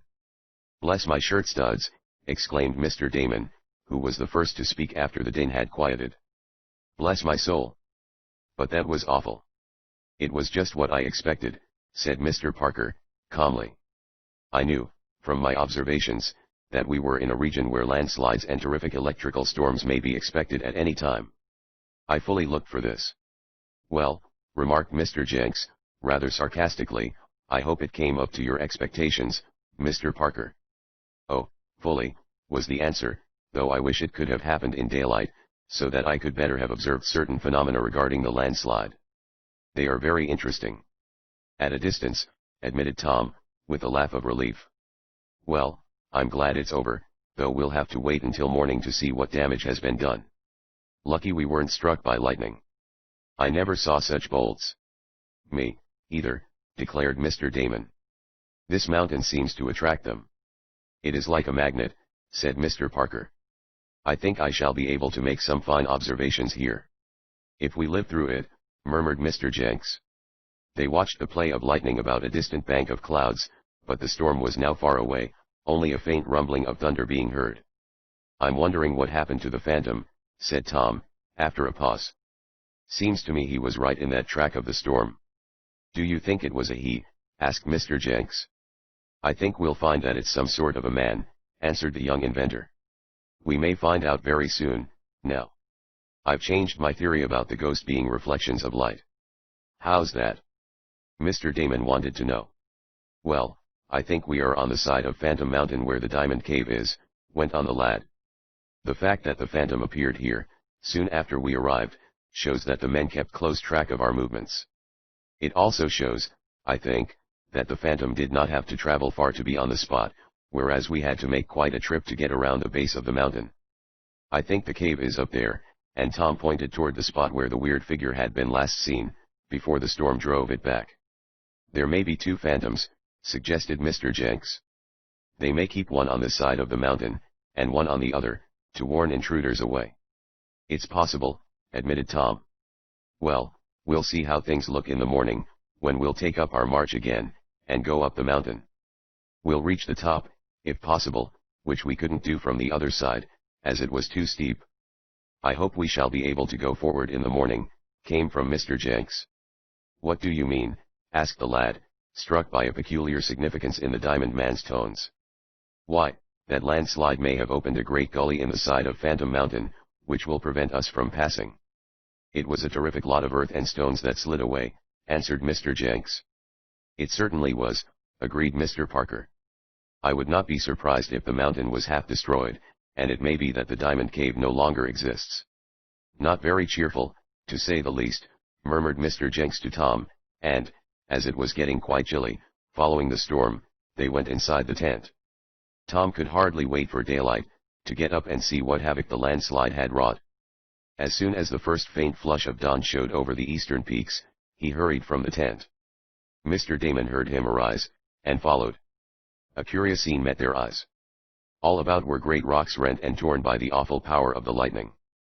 The fronts of the stone cliffs were scarred and burned by the electrical fire, and fantastic markings, grotesque faces, and leering animals seemed to have been drawn by some gigantic artist who used a bolt from heaven for his brush. But the eyes of Tom and Mr. Damon took all this in at a glance, and then their gaze went forward to where the avalanche had torn away a great part of the mountain. "Whew! I should say it was a landslide," cried Tom. "Bless my wishbone, yes," agreed Mr. Damon. Below them, in the valley, lay piled immense masses of earth and stones. Boulders were heaped up on boulders, and rocks upon rocks, being tossed about in heaps, strung about in long ridges, and swirled about in curves, as though some cyclone had toyed with them after the lightning flash had tossed them there. "But the mountain isn't half gone," said Tom, as his eyes took in what was left of the Phantom Berg. "I guess it will take a few more bolts like that one, to put this hill out of business." Though the landslide had been a great one, the larger part of the mountain still stood. An immense slice had been taken from one side, but the summit was untouched. "And there's where the diamond cave is," cried Tom, pointing to it. "I think so myself," agreed Mr. Jenks, who came from the tent at that moment, and joined the lad and Mr. Damon. "I think we shall find the cave somewhere up there. We must start for it, as soon as we have eaten, and we may reach it by night." The three stood gazing up toward the summit of the great mountain. Suddenly, as the sun rose higher in the heavens, it sent a shaft of rosy light on the face of the berg that had been scarred by the landslide. Tom Swift uttered an exclamation, and pointed at something. "See," he cried. "Look where the trail is, the trail down which the Phantom must have come. It is on the edge of a cliff now." They looked, and saw that this was so. The increasing light had just revealed it to them. When the lightning bolt had torn away a great portion of the mountain, it had cut sheer down for a great depth, and when the earth and stones fell away, they left a narrow pathway, winding around the mountain, but so near the edge of a great chasm, that there was room but for one person at a time to walk on that footway. The uncertain trail up Phantom Mountain had all but been destroyed. "The way up to the peak is by that path, now," spoke Tom, in a low voice. "Bless my soul," cried Mr. Damon. "It's as much as a man's life is worth to attempt it. If he got dizzy, he'd topple over, and fall 1,000 feet. Dare we risk it?" "It's the only way to get up," went on Tom. "It's either that way, or not at all. We've tried the other side without success. We must go up this way or turn back." "Then we'll go up," cried Mr. Jenks. "It may not be as dangerous as it looks from here." But it was even more dangerous than it appeared, when they went part way up it after a hasty breakfast. The trail was a mere ledge of rock now, and in some places, to get around a projecting edge of the mountain, they had to stand with their backs to the dizzy depths at their feet, and with both arms outstretched work their way around to where the trail was wider. "Shall we risk it?" asked Tom, when they had tried the way, and found it so dangerous. "We can't take anything with us, even our guns, for we couldn't carry them, and if we reach the mouth of the cave, and find those men there—" He paused significantly. The adventurers looked at one another. The search for the diamond makers was becoming more and more dangerous. "I say let's go on," decided Mr. Damon, suddenly. "We want to locate that cave, first of all. Perhaps, when we do find it, we may see some easier way of getting to it than this. And if those diamond makers do attack us, well, I don't believe they'll shoot defenseless men, and they may listen to reason, and give Mr. Jenks his rights, tell him how to make diamonds in return for the money he gave them." "I don't believe those scoundrels will listen to reason," replied the diamond man, "but I agree with Mr. Damon that we ought to go on. We may find some other means of reaching the cave if we can discover it, and we'll take a chance with the men." "Forward it is, then," cried Tom. I have a revolver, and I can supply one of you gentlemen with another. They may come in useful in an emergency. Let's go back to camp, take a little lunch in our pockets, and try to scale the mountain. They were soon on their way up the dizzy path once more, and, as they advanced, they found it growing more and more dangerous. In some places they found it almost impossible to get around certain corners, where there was barely room for their feet. As Tom remarked grimly, a fat man never could have done it. Fortunately they were all comparatively thin, for their hard work, and not too abundant food, since they had left the airship, had reduced their weight. Up and up they went, higher and higher, sometimes finding the path wide enough for two to walk abreast, and again seeing it narrow almost to a ribbon. They hardly dared look down into the chasm at their left, a chasm filled, in part, with the rocks and boulders tossed into it by the lightning bolt. Tom was in the lead, and had just made a dangerous turn around a shoulder of rock, one of those places where he had to extend both arms, and fairly hug the cliff before he could get around. But, when he had made it, and found himself on a broad pathway, cut in the living rock, he gave a great shout, a shout that caused his companions to hasten to his side. They found a young inventor pointing to a clump of bushes and small trees. But it was not the shrubbery that Tom desired to call to their attention. They saw that in an instant, for, dimly seen through the leaves, was something black, and, as they looked more closely, they saw that it was a great hole in the side of the mountain, a vast cavern, opening like a tunnel. The cave! The cave, cried Tom. The diamond maker's cave. Hardly had he spoken than two men, each one carrying a gun, showed themselves in the mouth of the cavern, and, instant later they both ran toward the little party of adventurers. Chapter 17. The Phantom Captured. Surprise held Tom and his friends almost spellbound for the moment. The young inventor's hand went toward the pocket where he carried his revolver. Mr. Jenks, who had the only other weapon, sought to draw it, but he was stopped by a gesture of one of the two men with guns. Hold on, strangers, the man cried. I know what you're up to. Better not try to draw anything, it might not be healthy. Now, then, who are you, and what do you want? The question came rather as a surprise, at least to Tom and Mr. Jenks. They had taken it for granted that these men, if they were the diamond makers, would know Mr. Jenks, and guess at his errand in coming back to Phantom Mountain. But, it seemed, that they took them all for casual strangers. No one answered for a moment. Tom caught the eye of Mr. Jenks, and there was a look of hope in it. If ever there was a time for strategy, it was now. Evidently Munson, the stowaway on the airship, had not yet been able to send a warning to his confederates. And neither of the two men recognized Mr. Jenks as the man who had been defrauded of his rights. It might be possible to conceal the real object of the adventurers until they had time to formulate a plan of action. Well, exclaimed the man with the gun, impatiently, I ask you folks a question. What do you want? Fortunately, neither Mr. Damon nor Mr. Parker replied. The former because he deferred to Tom and Mr. Jenks, and the scientist because he was busy inspecting some curious rocks he picked up.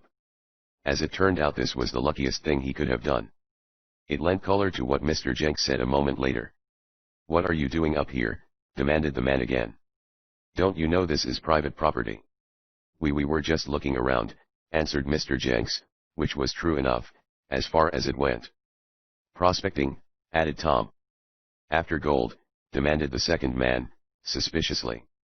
We'd be glad to find some, retorted the lad. At that moment Mr. Parker began breaking off bits of rock with a small geologist's hammer which he carried. The men with the guns looked at him. So you think you'll find gold up here? Asked the one who had first spoken. Is there any? Inquired Tom, trying to make his voice sound eager. Nary a bit, strangers, was the answer, and the two men laughed heartily. Now, we don't want to seem harsh, went on the man who seemed to be the spokesman, but you'd better get away from here. This is private ground, and dangerous too. How'd you ever get up the trail? We heard it was destroyed. There is still a narrow path, said Mr. Jenks. We came up that. The lightning and landslide haven't left much of it, though. Mr. Parker looked quickly up from the rocks at which he was tapping with his small hammer. You have terrific lightning up here, he said. I am much interested in it, from a scientific standpoint. I predict that someday the entire mountain will be destroyed by a blast from the sky. I hope it won't be right away, spoke one of the men. Now I guess you folks had better be leaving while there's a path left to go down by. Might I ask, broke in Mr. Parker, as calmly as though he was lecturing to a class of students. Might I ask if you have noticed any peculiar effect of the lightning up here on the summit of the mountain? Does it fuse and melt rocks, so to speak? What's that? Cried the spokesman, with a sudden flash of anger. The two men looked at each other. I wanted to know, merely for scientific reasons, whether the lightning up here ever melted rocks, repeated Mr. Jenks. Well, whether it's for scientific reasons or for any other, I'm not going to answer you, snapped the man. It's none of your affair what the lightning does up here. Now you'd all better vamoose clear out. All right, we'll go, said Tom, quickly, at the same time motioning to Mr. Jenks to agree with him. The eyes of the young inventor were roving about. He saw what looked like a second trail, leading down the mountain, from the far side of the cave. He was convinced now that there was another way to get to it. Possibly they might find it. At any rate, nothing more could be done now. They must go back, for the cavern was too well guarded to attempt to enter it by force, at least just yet. Yes, we'll go back, assented Mr. Jenks. Mr. Parker was tapping away at the rocks. He looked toward the black mouth of the big cave. On what corresponded to the roof of it, some distance back from the entrance, he saw a slender metal rod sticking up into the air. May I ask if that's a lightning rod? He inquired innocently. If it is, I should like to ask about its action in a mountain that is so impregnated with iron ore. You may ask until you get tired, cried the spokesman, again showing unreasoning anger, but you'll get no answer from us. Now get away from here before we do something desperate. You're on private ground and you're not wanted. Clear out while you have the chance. There was no help for it. Slowly our friends turned and began to go down the dangerous trail. They were soon out of sight of the two men who stood before the cave, with their guns ready, but neither Tom nor any of his companions spoke for some time. When they had rounded one of the most dangerous turns, the young inventor sat down to rest, an example followed by the others. Well, asked Tom, do you think those are some of the diamond makers, Mr. Jenks? I certainly do, though I never saw those two men before. If I could once get inside the cave, I could tell whether or not it was the one where I was practically held a prisoner. But I'm sure it is. I know some of the men used to go off every day with guns, and not come back until night. I have no doubt they were on guard, just as these two are. And, also, I think I heard them speak of a second entrance to the cavern. The one we just saw may not be the main one, through which I was taken. I believe we are on the right track, ventured Mr. Damon, but we will either have to go up there after dark, which will be risky, on account of the narrow trail, or else we will have to find some other path. The last would be better, spoke Tom. That rod of metal sticking up on top of the cave interested me, said the scientist. Did you hear anything of that when you were here before, Mr. Jenks? No. Probably that is only a lightning rod, or it may be a staff for a signal flag.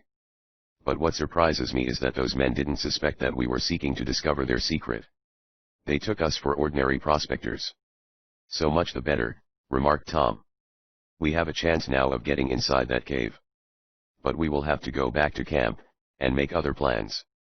And we must hurry, or it will be dark before we get there. They hastened their steps, pausing only briefly to eat some of the lunch they had brought along, and to drink from a spring that bubbled from the side of the mountain. It was getting dusk when they got back to their tent. They found nothing disturbed. I wonder if we'll see that phantom again tonight, ventured Tom, as they were sitting about the campfire a little later. Probably not, remarked Mr. Jenks. I don't believe the ghost will venture down the dangerous trail after dark, and the gang may think that the warning given us by the two men on guard at the cave will be sufficient. But if we don't leave here by tomorrow, I think we will have another visit from the thing in white. It was about an hour after this when Tom was collecting some wood in a pile nearer the fire, so as to have it ready to throw on, in case there was any alarm in the night, that he happened to look up toward the summit of the mountain. A slight noise, as of loose stones rolling down, attracted his attention, and, at first, he feared lest another landslide was beginning, but a moment later he saw what caused it.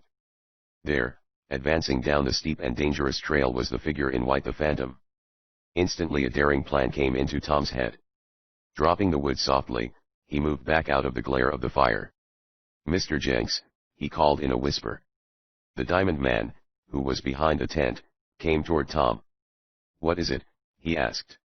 Then, as he saw the ghostly visitor, he added, Oh, the phantom again. What's it up to? The same thing, replied Tom, but it won't do it long, if my plan succeeds. What plan is that, Tom? I'm going to try to capture that man or whatever it is. Will you help? Surely.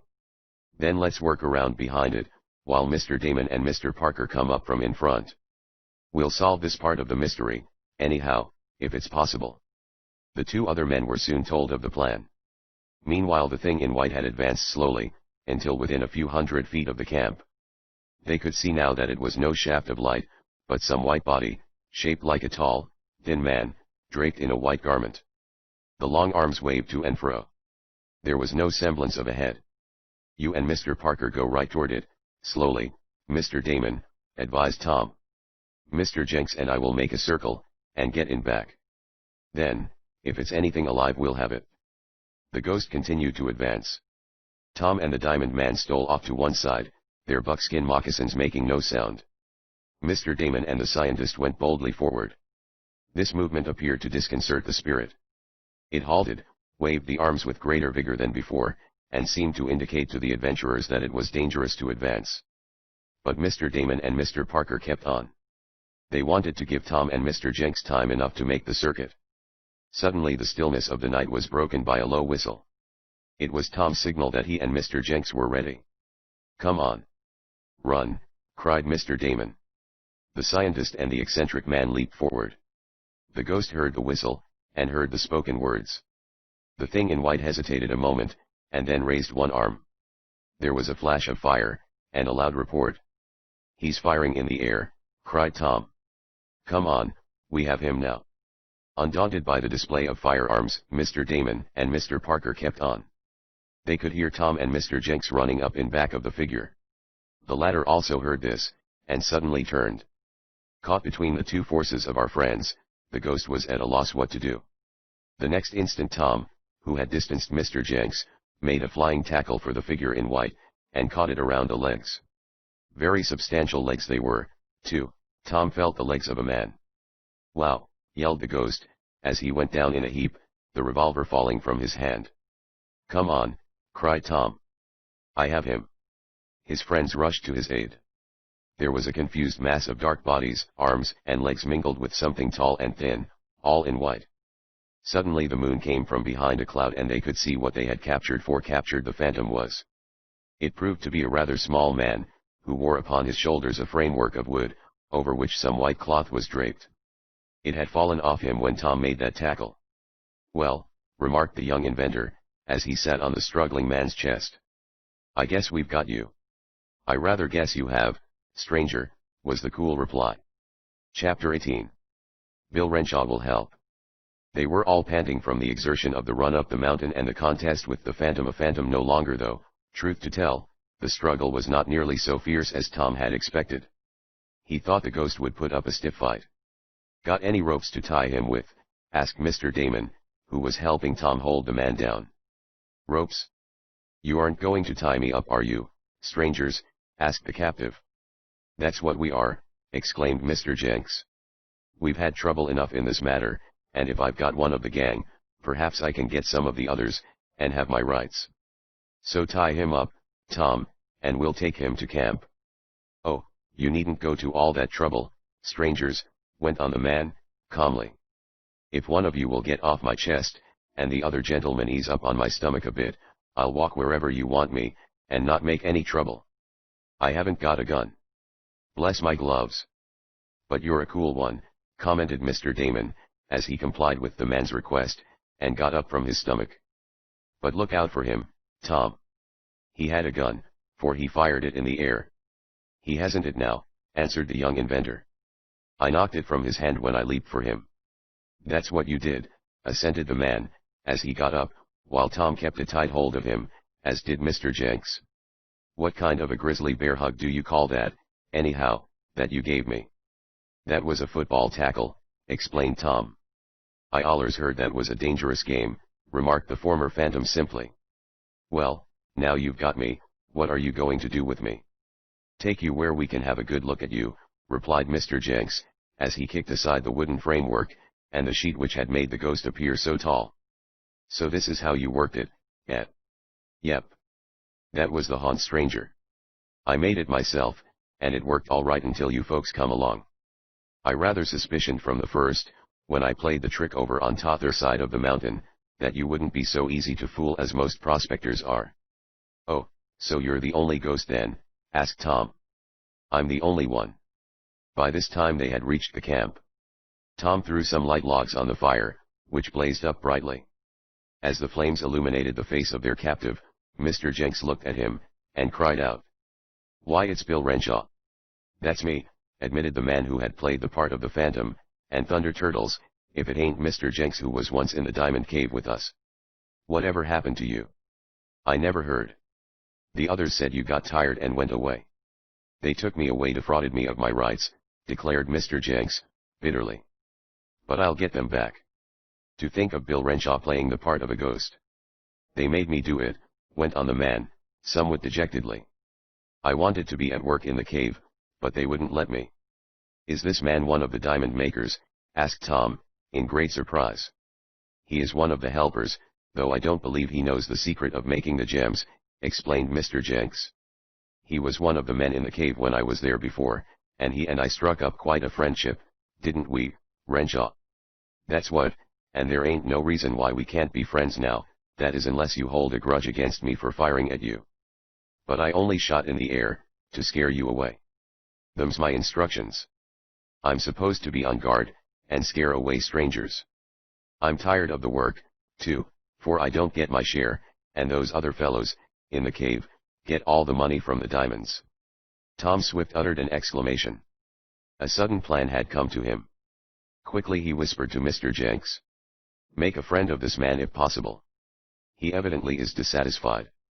Offer him a sum to show us another way into the cave, and we may yet discover the secret of the diamond makers. I will, declared Mr. Jenks, quietly. Then, turning to Renshaw, he added. Bill, come over here. I want to have a talk with you. Perhaps it will be to our mutual advantage. He led the former Phantom to one side, and for some time conversed earnestly with him. Mr. Jenks told the story of how he had been deceived by Falwell and the others who were at the head of the gang of diamond makers. The rich man related how they had taken his money, and, after promising to disclose the secret process to him, had broken faith, and had drugged him, afterward taking him out of the cave. I want only my rights, and that for which I paid, concluded Mr. Jenks. Now, I gather that these men haven't treated you altogether fairly, Bill. Indeed they haven't. I helped them to the best of my ability, and all I get out of it is to stay out on this lonely side of the mountain, and play ghost. They owe me money, too, and they won't pay me, either, though they have lots, for they sold some diamonds lately. Then they are still making diamonds? Asked Mr. Jenks, eagerly. Have you seen them? Do you know the secret? No, I don't know it, for they won't let me in on it. I'm always sent out of the cave just before they make the gems. But I know they've made some lately, and have sold them. I want my share.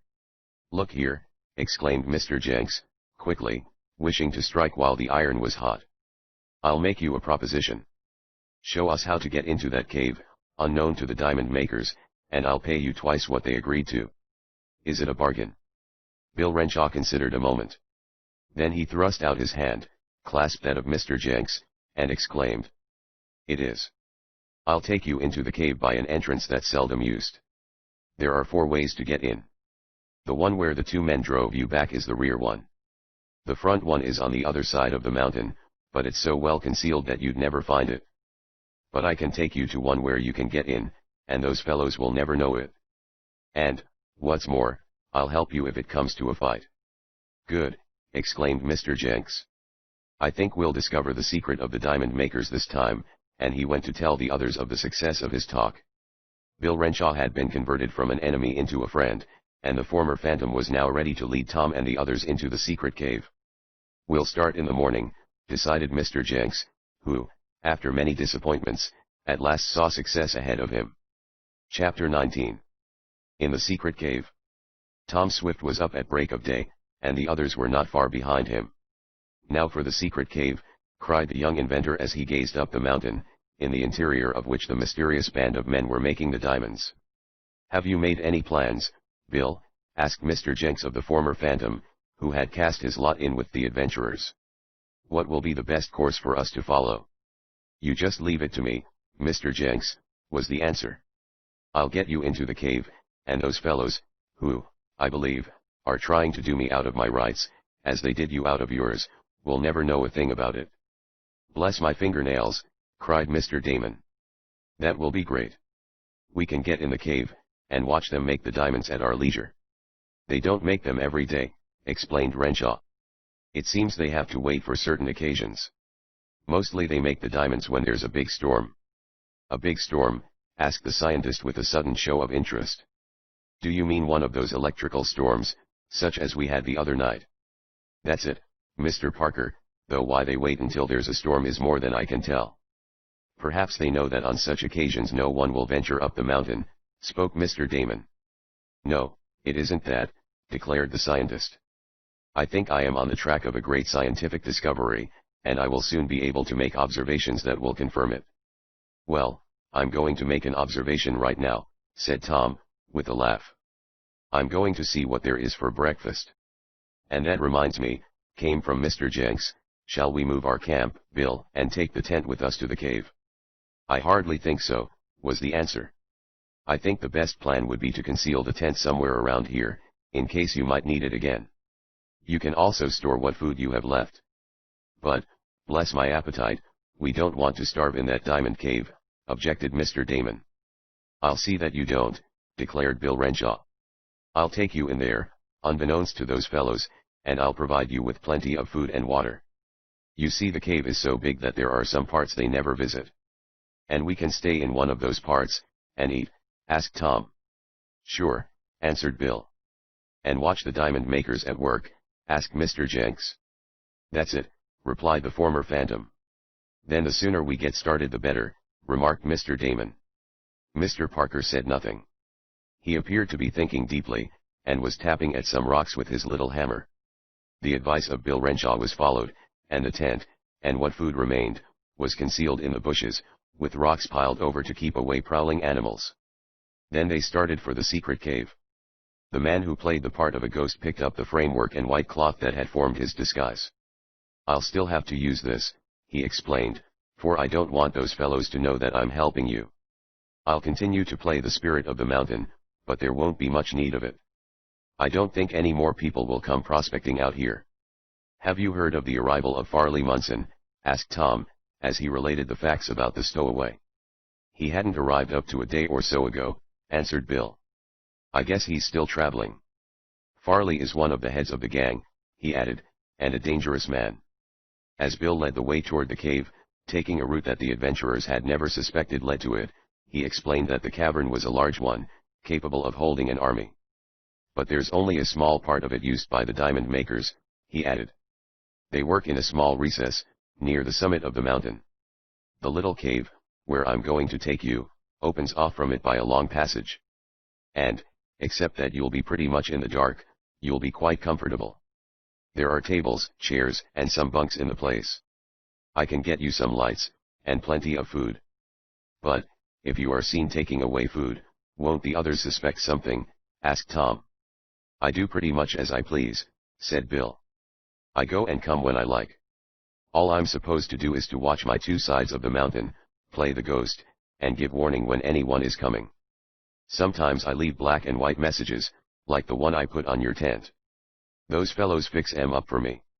I've told 'em about you, though I didn't know who you were, and they think you have gone, for the two men on guard at the rear entrance so reported. Sometimes I stay out on the mountain for a couple of days at a time, when the weather's good, and don't go back to the cave. Those times I take food with me, and so if they see me making off with some supplies they'll think I'm going to camp out. It doesn't look as though we'd ever get into a cave near the top of the mountain, going this way, said Tom, as they marched along. We're going down, instead of up.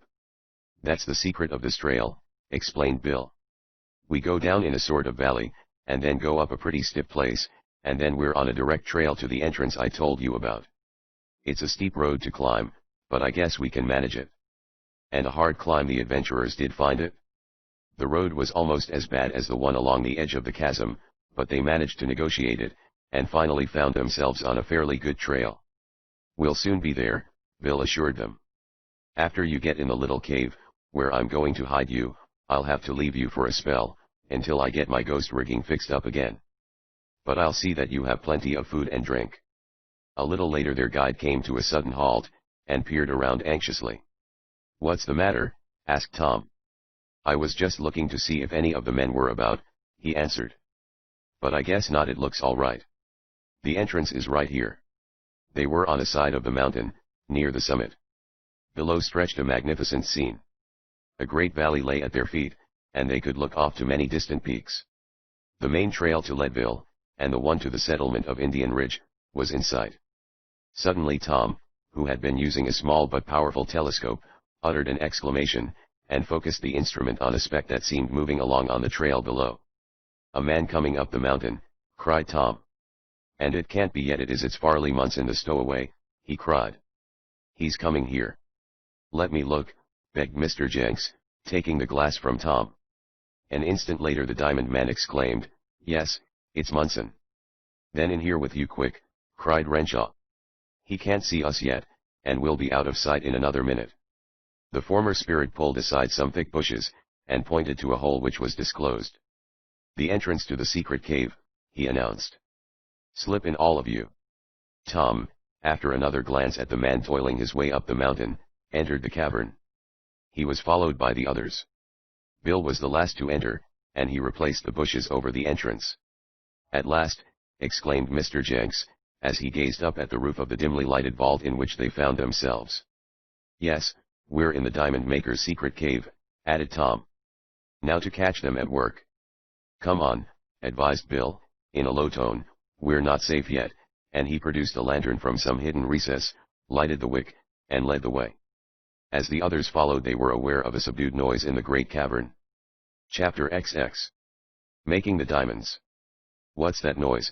asked Tom, as their guide flashed the lantern to show them the way. "That's the men getting ready to make diamonds, I guess," was the answer.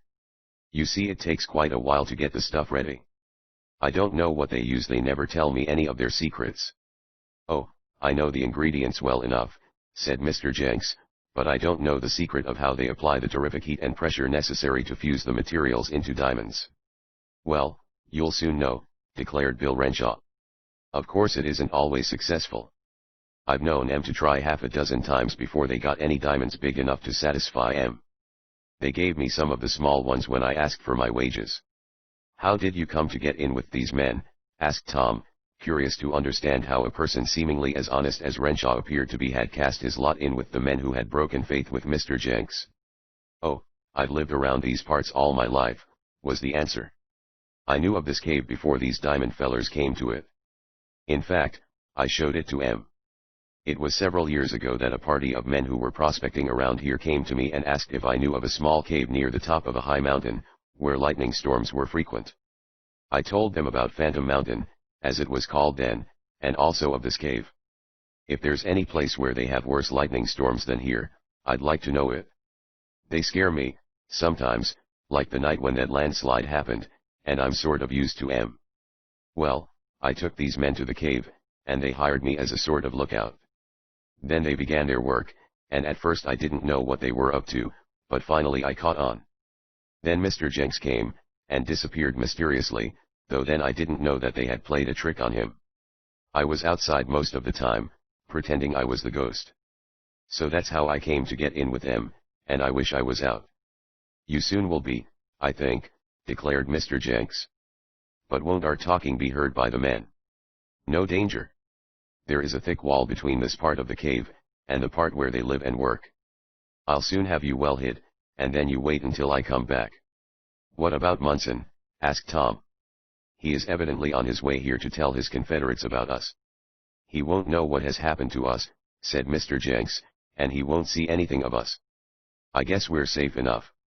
Through the dark passage they followed Bill Renshaw until he came to a halt in a place that suddenly widened and broadened into a good-sized cave.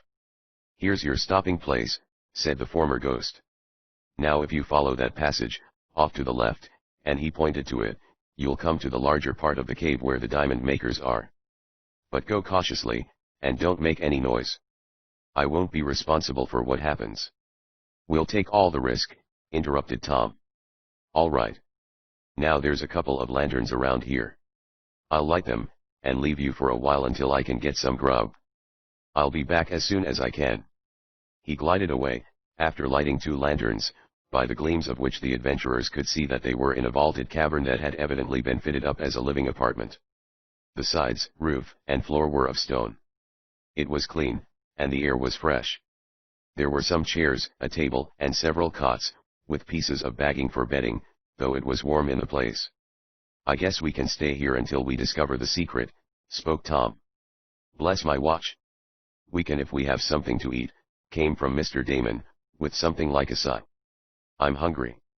And I want to make some observations," said Mr. Parker. "From what I have seen of this mountain, I would not be surprised if this cave was to be suddenly destroyed by a landslide or a lightning bolt. I will make some further investigations." "Well, if it's going to cause you to make such gloomy prophecies as that, I'd just as soon you wouldn't look any further," spoke Tom, in a low voice. But Mr. Parker, taking one of the lanterns, set about examining the rock of which the cave consisted. In a short time Bill Renshaw returned with enough food to last for 2 days. He said he was going out on the mountain once more to act the part of a lookout, and would visit the adventurers again the next day. "In the meanwhile you can do just as you please," he said. "Nobody is likely to disturb you here, and you can sneak up and take a look at the men in the other cave whenever you're ready. Only be careful, that's all I've got to say. They're desperate men." It was not very pleasant, eating in the gloomy cavern, but they made the best of it. They cooked on a small oil stove they found in the place, and after some hot coffee they felt much better. "Well," remarked Tom, after a while, "shall we take a chance, and go look at the men at work?" "I think so," answered Mr. Jenks. "The sooner we discover this mystery, the better. Then we can go back home. And recover my airship," added Tom, who was a bit uneasy regarding the safety of the Red Cloud. "Then, bless my finger rings, let's go and see if we can find the big cave your friend the ghost told us of," suggested Mr. Damon. Cautiously they made their way along the passage Bill had pointed out. As they went forward the subdued noise became louder, and finally they could feel the vibration of machinery. "This is the place," whispered Mr. Jenks. "That sound we hear is one of the mixing machines, for grinding the materials carbon and the other substances which go to make up the diamonds. I remember hearing that when I was in the cave before." "Then we must be near the place," observed Tom. "Yes, but I didn't have much chance to look around when I was here before. They wouldn't let me. I never even knew of the small cave Bill took us to." "Well, if we're close to it, we'd better go cautiously, and not talk any more than we're obliged to," suggested Mr. Parker, and they agreed that this was good advice. They walked on softly. Suddenly Tom, who was in the lead, saw a gleam of light. "We're here," he whispered. "I'll put out our lantern, now," which he did. Then, stealing forward, he and the others beheld a curious sight. The tunnel they were in ended at a small hole which opened into a large cavern, and, fortunately, this opening was concealed from the view of those in the main place. "The diamond makers," whispered Tom, hoarsely, pointing to several men grouped about a number of strange machines. "Yes, the very place where I was," answered Mr. Jenks, "and there is the apparatus, the steel box from which the diamonds are taken now to see how they make them." Fascinated, the adventurers looked into the cave. The men there were unaware of the presence of our friends, and were busily engaged. Some attended to the grinding machine, the roar and clatter of which made it possible for Tom and the others to talk and move about without being overheard. Into this machine certain ingredients were put, and they were then pulverized, and taken out in powdery form. The power to run the mixing machine was a gasoline motor, which chugged away in one corner of the cave. As the powder was taken out, other men fashioned it into small balls, which were put on pan, and into a sort of oven, that was heated by a gasoline stove. "Is that how they make the diamonds?" asked Mr. Damon. "That is evidently the first step," said Mr. Jenks. "Those balls of powdered chemicals are partly baked, and then they are put into the steel box. In some way terrific heat and pressure are applied, and the diamonds are made. But how the heat and pressure are obtained is what we have yet to learn." He paused to watch the men at work. They were all busy, some attending to the machines, and others coming and going in and out of the cave. In one part a man was apparently getting ready a meal. Suddenly there rushed into the cave a man who seemed much excited. "Are you nearly ready with that stuff?" he cried. "There's a good storm gathering on the mountain. Yes, we'll be ready in half an hour, answered one of the men at the mixing machine. Good. It will be flashing lightning bolts then, and we can see what luck we have. The last batch was a failure. The man hurried out again. Mr. Parker touched Tom and Mr. Jenks on their shoulders. What is it? Asked Tom. I know the secret of making the diamonds, said the scientist. What? Cried Mr. Jenks. It is by the awful power of the lightning bolts, whispered Mr. Parker. Everything is explained now, the reason why they make diamonds in this lonely place, near the top of the mountain.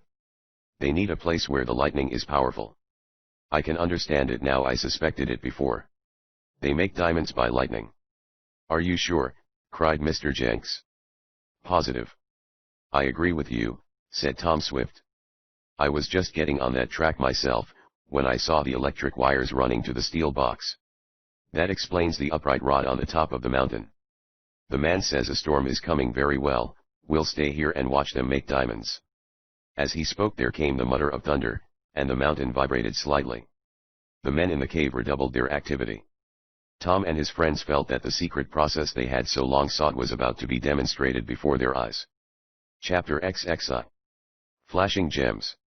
Eagerly the adventurers looked through the opening at the end of the passage into the larger cave.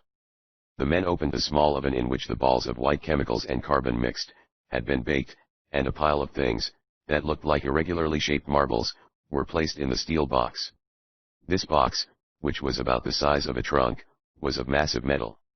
It was placed in a recess in the solid rock, and all about were layers of asbestos and other substances that were non-conductors of heat. That box becomes red hot, exclaimed Mr. Jenks, in a whisper.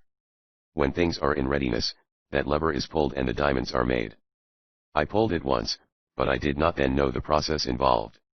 I supposed that the lightning had nothing to do with making the diamonds. It has a most important part, said Mr. Parker. The hidden adventurers could talk in perfect safety now, for the men in the large cave were too excited to pay much attention to them. The muttering of the thunder grew louder, and at times a particularly loud crash told that a bolt had struck somewhere in the vicinity of the cave. But, bless my watch charm, exclaimed Mr. Damon, I didn't know lightning made diamonds. It does not always, went on the scientist. But great heat and pressure are necessary to create the gems. In nature this was probably obtained by prehistoric volcanic fires, and by the terrific pressure of immense rocks. It is possible to make diamonds in the laboratory of the chemist, but they are so minute as to be practically valueless. However, these men seem to have hit upon a new plan. They utilize the terrific heat of lightning, and the pressure which is instantaneously obtained when the bolt strikes. I am anxious to see how it is done.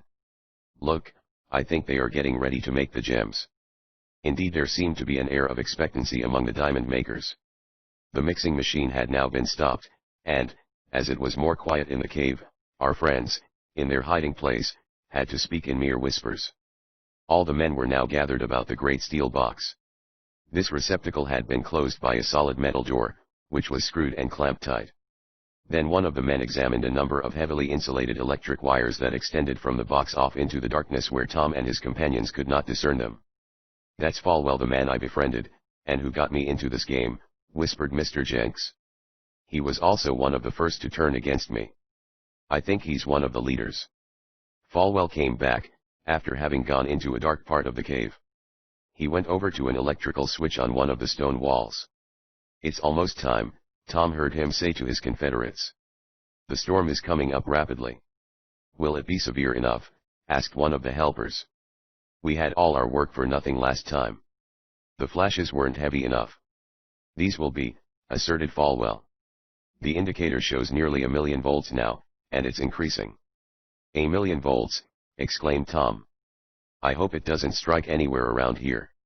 Oh, it will probably be harmlessly conducted down on the heavy wires, said Mr. Parker. We are in no danger, at present, though ultimately I expect to see the whole mountain shattered by a lightning bolt. Cheerful prospect, murmured Tom. There was a terrific crash outside. The rocky floor of the cave trembled. Here she comes, cried Falwell. Get back, everybody. I'm going to throw over the switch now. The men retreated well away from the steel box. Falwell threw over the lever, the same one Mr. Jenks remembered pulling. Then the man ran to the electric switch on the wall, and snapped that into place, establishing a connection. There was a moment's pause, as Falwell ran to join the others in their place of safety. Then from without there came a most nerve-wracking and terrifying crash.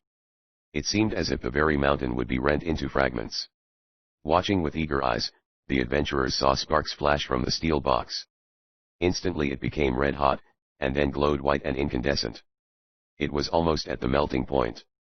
Then came comparative quiet, as the echoes of the thunder died away amid the mountain peaks. "I guess that did the trick," cried Falwell. "It was a terrific crash all right." He and the others ran forward. The steel box was now a cherry red, for it was cooling. Falwell threw back the lever, and another man disconnected the switch. There was a period of waiting until the box was cool enough to open. Then the heavy door was swung back. With a long iron rod Falwell drew something from the retort. It was the tray which had held the white balls. But they were white no longer, for they had been turned into diamonds. From their hiding place Tom and the others could see the flashing gems, for, in spite of the fact that the diamonds were uncut, some of them sparkled most brilliantly, due to the peculiar manner in which they were made.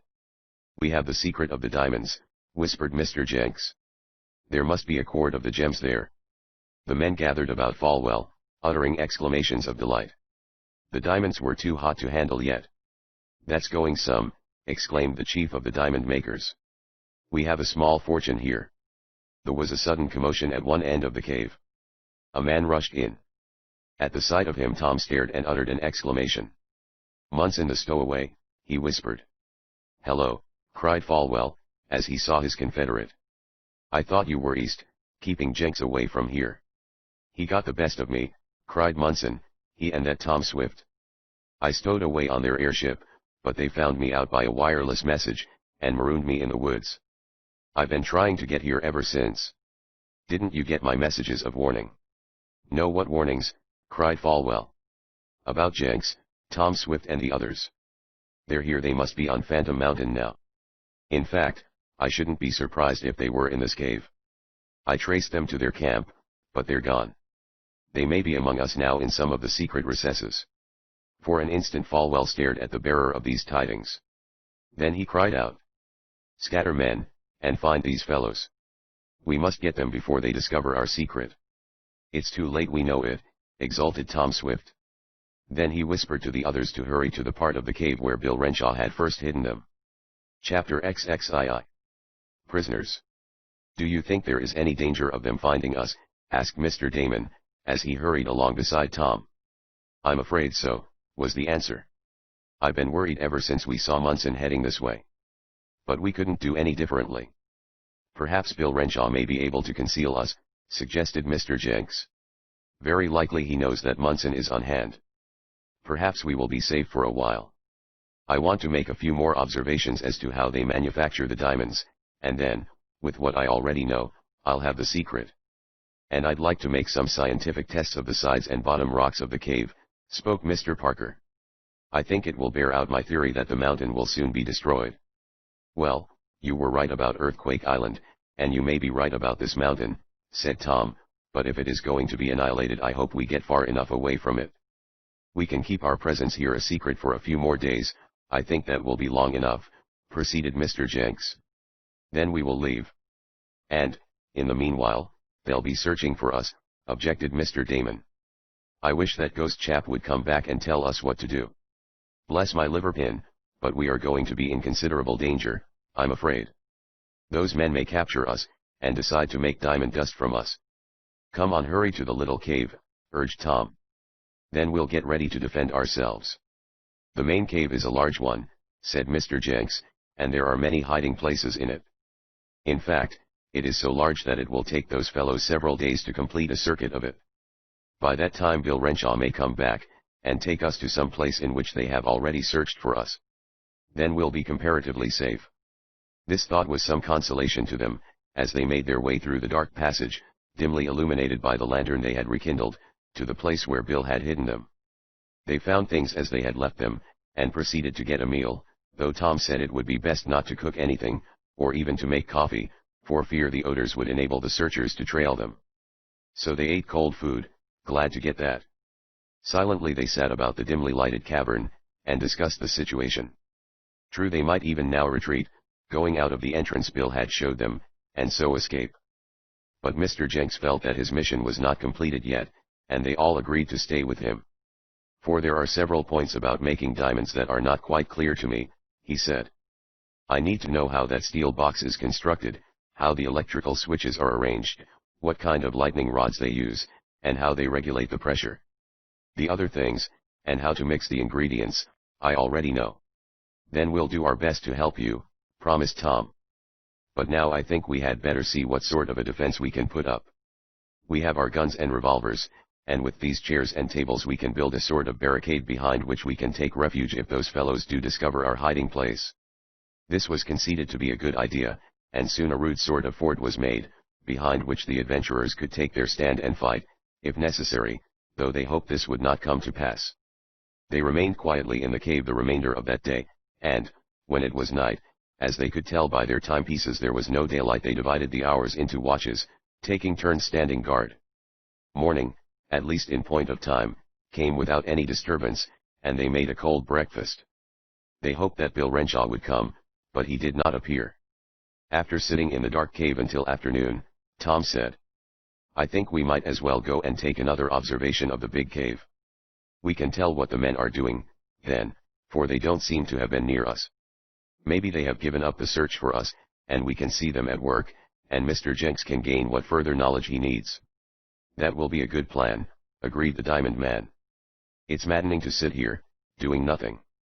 And it will be comparatively safe to go from here to our former post of observation, added Tom, for there doesn't seem to be any opening along the tunnel, into the larger cave, except the place where we were. Accordingly they started off. Cautiously they looked through the opening into the apartment where they had seen the diamonds made.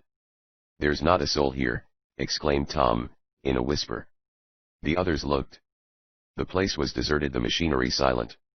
Mr. Jenks peered in for a moment, and then exclaimed, I'm going in. Now's my chance to find out all that I wish to know. It may never come again, and then we can soon leave Phantom Mountain.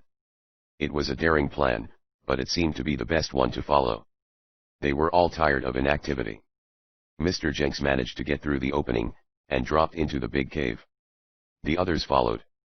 Mr. Jenks hurried over to the steel box, and began an examination of it.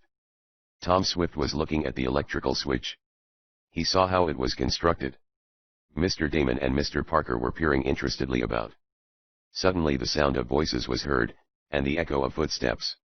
Mr. Jenks started. They're coming back, he whispered hoarsely. Run. They all turned and sped toward their hiding place. But they were too late. An instant later Falwell, Munson, and the other diamond makers confronted them. Our friends made a bold rush, but were caught before they could go 10 feet. We have them, cried Munson. They walked right into our hands. It was true. Tom Swift and the others were the prisoners of the diamond makers. Chapter XXIII. Broken Bonds. Well, remarked Tom Swift, in mournful tones, this looks as if we were up against it, doesn't it? Bless my umbrella, it certainly does, agreed Mr. Damon. And it's all my fault, said Mr. Jenks. I shouldn't have gone into the big cave. I might have known those men would come back any time. The above conversation took place as our friends lay securely bound in a small cave, or recess, opening from the larger cavern, where, about an hour before, they had been captured and made prisoners by the diamond makers. Despite their struggles they had been overpowered and bound, being carried to the cave, where they were laid in a row on some old bags. It certainly is a most unpleasant situation, to say the least, observed Mr. Parker. And all my fault, repeated Mr. Jenks. Oh, no it isn't, declared Tom Swift, quickly. We were just as ready to follow you into that cave as you were to go. No one could tell that the men would return so soon. It's nobody's fault. It's just our bad luck. From where he lay, tied hand and foot, the young inventor could look out into the cave where he and the others had been caught. The diamond makers were busily engaged, apparently in getting ready to manufacture another batch of the precious stones. They paid little attention to their captives, save to warn them, when they had first been taken into the little cave, that it was useless to try to escape. They needn't have told us that, observed Tom, as he and the others were talking over their situation in low voices. I don't believe anyone could loosen these ropes. They certainly are pretty tight, agreed Mr. Damon. I've been tugging and straining at mine for the last half hour, and all I've succeeded in doing is to make the cords cut into my flesh. Better give it up, advised Mr. Jenks. We'll just have to wait. For what? The scientist wanted to know. To see what they'll do with us. They can't keep us here forever. They'll have to let us go sometime. Following their capture, Falwell and Munson, the latter the stowaway of the airship, had been in earnest conversation regarding our friends, but what conclusion they had reached the adventurers could only guess. And we didn't have time to examine the diamond-making machinery close enough so that we could duplicate it if necessary, complained Tom, a little later. No, agreed Mr. Jenks. There are certain things about it that are not clear to me. Well, I don't believe I'll have another chance to inspect it. They'll take good care of that, though they seem to be getting ready to make more diamonds. Perhaps they're going to manufacture a big batch, and then leave this place, suggested Mr. Damon. They will probably go to some other secret cave, and leave us here. I hope they untie us before they leave, and give us something to eat, remarked the young inventor. For 2 hours longer the captives lay there, in most uncomfortable positions. Then Falwell and Munson, leaving the group of diamond makers who were grouped about the machinery, approached the captives. Well, remarked Munson, we got ahead of you after all, didn't we? You thought you had our secret, but it will be a long while before you ever make diamonds. What are you going to do with us? Asked Tom. Never mind. You came where you had no right to, and you must take the consequences. We did have a right to come here, exclaimed Mr. Jenks. I am entitled to know how the diamonds are made. I paid for the information, and you tricked me. If ever it's possible I'll have the whole gang arrested for swindling. You'll never get the chance, declared Falwell. You were given some diamonds for the money you invested, and that makes us square. No, it doesn't, declared Mr. Jenks. I invested the money to learn how to make diamonds, and you know it. You tricked me, and I had a right to try to discover your secret. I nearly have it, too, and I'll get it completely before I'm done with you. No, you won't, boasted Falwell. But we didn't come here to tell you that. We came to give you something to eat. We're not savages and we'll treat you as well as we can in spite of the fact that you are trespassers. We're going to give you some grub, but I warn you that any attempt to escape will mean that some of you will get hurt. He signaled to some of his confederates. These men unbound the captives' arms, and stood over them while they ate some coarse food that was brought into the small cave. They were given coffee to drink, and then, when the simple meal was over, they were securely bound again, and left to themselves, while the diamond makers went back to their machinery. It was evident that they were going to attempt a big operation, for an unusually large quantity of the white stuff was prepared. The prisoners watched them idly. They could see some but not all of the operations. In this way several hours passed. Gloom possessed the hearts of Tom and his friends. Not only had their expedition been almost a failure so far, but the young inventor was worried lest the gang might discover and wreck his airship. This would prove a serious loss. Lying there in the semi-darkness the lad imagined all sorts of unpleasant happenings. At times he dozed off, as did the others. They had become somewhat used to the pain caused by the bonds, for their nerves were numb from the strain and pressure. Once, as he was lightly sleeping, Tom was awakened by hearing loud voices in the main cave. He looked out, rolling over slightly to get a better view. He saw the man who, once before had run in to give news of an approaching electrical storm. "Are you fellows all ready?" asked this same man again. "Yes." "Is there another storm coming?" "Yes, and it's going to be a corker," was the reply. "It's one of the worst I've ever seen. It's sweeping right up the valley. It'll be here in an hour." "That's good. We need a big flash to make all the material we have prepared into diamonds. It's the biggest batch we ever tried. I hope it succeeds, for we're going to leave." The rest was in so low a tone that Tom could not catch it. The storm messenger departed. Falwell and Munson busied themselves about the machinery. Tom dozed off again, dimly wondering what had become of Bill Renshaw, and whether the former ghost knew of their plight.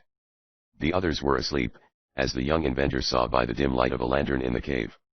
Then, he too, shut his eyes. Tom was suddenly awakened by feeling someone's hands moving about his clothing. At first he thought it was one of the diamond-making gang, who had sneaked in to rob him. "Here. What are you up to?" exclaimed Tom. "Quiet," cautioned a voice. "Are you all here?" "All of us, yes." But who are you? Easy, keep quiet, Tom Swift. I'm Bill Renshaw. I've been searching all over for you, since I got back to your cave and found it empty. Now I'm going to free you. I got in here by a secret entrance. Wait, I'll cut your ropes. There was a slight sound, and an instant later Tom was freed from his bonds. Chapter XXIV. In great peril. The young inventor could scarcely believe the good luck that had so unexpectedly come to him and his companions. No sooner was Tom able to move freely about than Bill Renshaw performed the same service for Mr. Jenks and the others, cautioning them to be quiet as he awakened them, and cut the ropes. "Bless my circulation," exclaimed Mr. Damon, in a hoarse whisper. "How did you ever get here? I'd given ourselves up for lost." "Oh, I came in off the mountain, as there's a big storm due," explained the man. "There was no need of me playing the haunt in daytime, anyhow. I went to the cave, found you and your things gone, and I surmised that you might have walked into some trap." "We did," admitted Mr. Jenks, grimly. "Well, I hunted around until I found you," went on Bill. "This mountain is honeycombed with caves, all opening from the large one. I know them better than these fellows do, so I could explore freely, and keep out of their sight. They didn't know that there was a second entrance to this place, but I did, and I made for it, when I couldn't find you in some of the other caves where I looked. And, sure enough, here you were." "Well, we can't thank you enough," said Mr. Parker. "But you say there is a big storm coming." "One of the biggest that's been around these parts in some time," replied Bill. "Then perhaps the mountain will be destroyed," went on the scientist, as calmly as if he had remarked that it might rain. "I hope nothing like that happens until we get away," spoke Mr. Damon, fervently. "What had we better do?" inquired Tom. "Get away, unless you want to discover some more of their secrets," advised Bill. "Those fellows are planning something, but I can't find out what it is. They are suspicious of me, I think. But they are up to something, and I believe it would be best for you to leave while you have the chance. It may not be healthy to stay. That's why I did my best to untie you." "We appreciate what you have done," declared Mr. Jenks, "but I want my rights. I must learn a few more facts about how to make diamonds from lightning flashes, and then I will have the same secret they cheated me out of. I think if we wait a while we may be able to see the parts of the process that are not quite clear to us. What do you say, Tom Swift?" "Well, I would like to learn the secret," replied the lad, "and if Bill thinks it's safe to stay here a while longer." "Oh, I guess it will be safe enough," was the reply. "Those fellows won't bother about you now that they are about to make some more diamonds. Besides, they think you're all tied up. Yes, you can stay here and watch, I reckon. I've got a couple of guns, and then we'll stay," decided Tom. "We can put up a better fight now." Silently, in their prison, but which they could now leave whenever they pleased, the adventurers watched the diamond makers once more. The same process they had witnessed before was gone through with. The white balls were put inside the steel box and sealed up. Then they waited for the storm to reach its height. That this would not be long was evidenced by the mutterings of thunder which every moment grew louder. The outburst of electrical fury was likely to take place momentarily, and that it would be unusually severe was shown by the precautions taken by the diamond makers. They attached a number of extra wires, and brought out some insulated, hard rubber platforms, on which they themselves stood. Tom and Mr. Jenks were much interested in watching this detail of the work, and sought to learn how each part of the process was done. "I almost think we can make diamonds, Tom, when we get back to civilization," whispered Mr. Jenks. "I hope we can," answered Tom, "and we can't get back any too soon to suit me. I want to be in my airship again." "I don't blame you. But look, they are getting ready to adjust the switch." The adventurers ceased their whispered talk, and eagerly watched the diamond makers. Falwell and Munson were hurrying to and fro in the big cave, attending to the adjustments of the machinery. "On your insulated plates all of you," Falwell gave the order. "This is going to be a terrific storm. The gauge shows twice the power we have ever used, and it's creeping up every minute. We'll have more diamonds than ever had before." "Yes, if the mountain isn't destroyed," added Mr. Parker, in a low voice. "I predict that it will be split from top to bottom." "Comforting," thought Tom, grimly. "I guess we're all ready," said Falwell, in a low tone to Munson. "We'd better get insulated ourselves. I'm going to throw the switch." He did so. A moment later the man who had before given warning of the storm came dashing in. He was very much excited. "It's awful," he cried. "The lightning is striking all over. Big rocks are being split like logs of wood." "Well, it can't do any damage in here," said Munson. "We are well protected. Get on one of the plates," and he motioned to one of the hard rubber platforms that was not occupied. The roar and rumble of the storm outside had given place to short terrific crashes. In their small cave the adventurers could feel the solid ground shake. A bluish light began dancing about the electrical wires. There was a smell of sulfur in the air. Crash after crash resounded outside.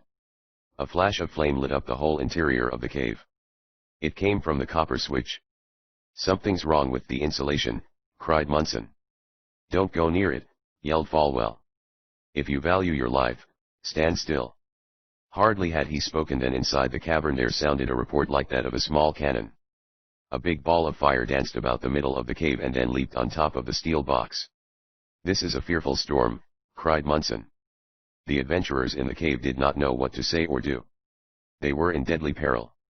Suddenly there came a crash louder than any that had preceded it. The whole side of the cave where the switches were was a mass of bluish flame. Then came a ripping, tearing sound, and a tangle of wires and copper connections were thrown to the floor. At the same time the steel box, containing the materials from which diamonds were made, turned blue, and flames shot from it. "It's all up with us," cried Munson. "Run for it, everybody. The wires are down, and this place will be an electric furnace in another minute." He leaped toward the exit from the cave. "What about those fellows?" asked Falwell, indicating the place where Tom and the others had been tied. "They'll have to do the best they can. It's every man for himself, now," yelled Munson. There was a wild scramble from the cavern. "Come on," cried Tom. "We must escape. It's our only chance." He leaped into the big cave, followed by the others. Already long tongues of electrical fire were shooting out from the walls and roof as Tom Swift and his companions, evading them as best they could, sought safety in flight. Chapter XXV. The Mountain Shattered Conclusion. "Can't we get some of the diamonds?" cried Mr. Damon, as he raced along behind Tom. "Now's our chance. Those fellows have all gone." The odd man made a grab for something as he ran. "It's as much as our lives are worth," declared the young inventor. "We dare not stop. Come on." "I'd like to investigate some of the machinery," spoke Mr. Jenks, "but I wouldn't stop, even for that." "The storm is too dangerous," called Bill Renshaw. "I can show you a shorter way out than the one those fellows have taken. Follow me." "No way can be too short," said Mr. Parker, solemnly. "This mountain will go to pieces shortly, I think." Tom shuddered. He remembered how narrow had been their escape when Earthquake Island sank into the sea. And that some terrific upheaval was now imminent might be judged from the awful reports that sounded more plainly as the adventurers raced toward the opening of the cave. It was like the bombardment of some doomed city. Mr. Jenks and Tom cast one longing look behind at the complicated and expensive machinery that had been installed in the cave by the diamond makers. They had abandoned it, and in it lay the secret of making precious gems. But there was no time to stop now, and investigate. "This way," urged Bill Renshaw. "We'll soon be out." "But won't it be dangerous to go outside?" asked Mr. Damon. "Shan't we be struck by lightning?" "There is some protection in here." "None at all," said Mr. Parker, quickly. "This mountain is a natural lightning rod. To stay here in this cave will be sure death when the storm gets directly over it. And that will be very soon. We must get on insulated ground." "Is there any part of this mountain that does not contain iron ore?" the scientist asked of the former spirit. "Yes, the way out by which we are going lands on a dirt hill." "That's good, then we may be saved." On they ran. They had no lanterns, but the blue light of the electricity, as it leaped from point to point inside the cave, where there were outcroppings of iron ore, made the place bright enough to see. "Here we are," cried Bill Renshaw at length. "Here's the way out." Making a sudden turn in the winding passage he showed the adventurers a small opening in the side of the crag.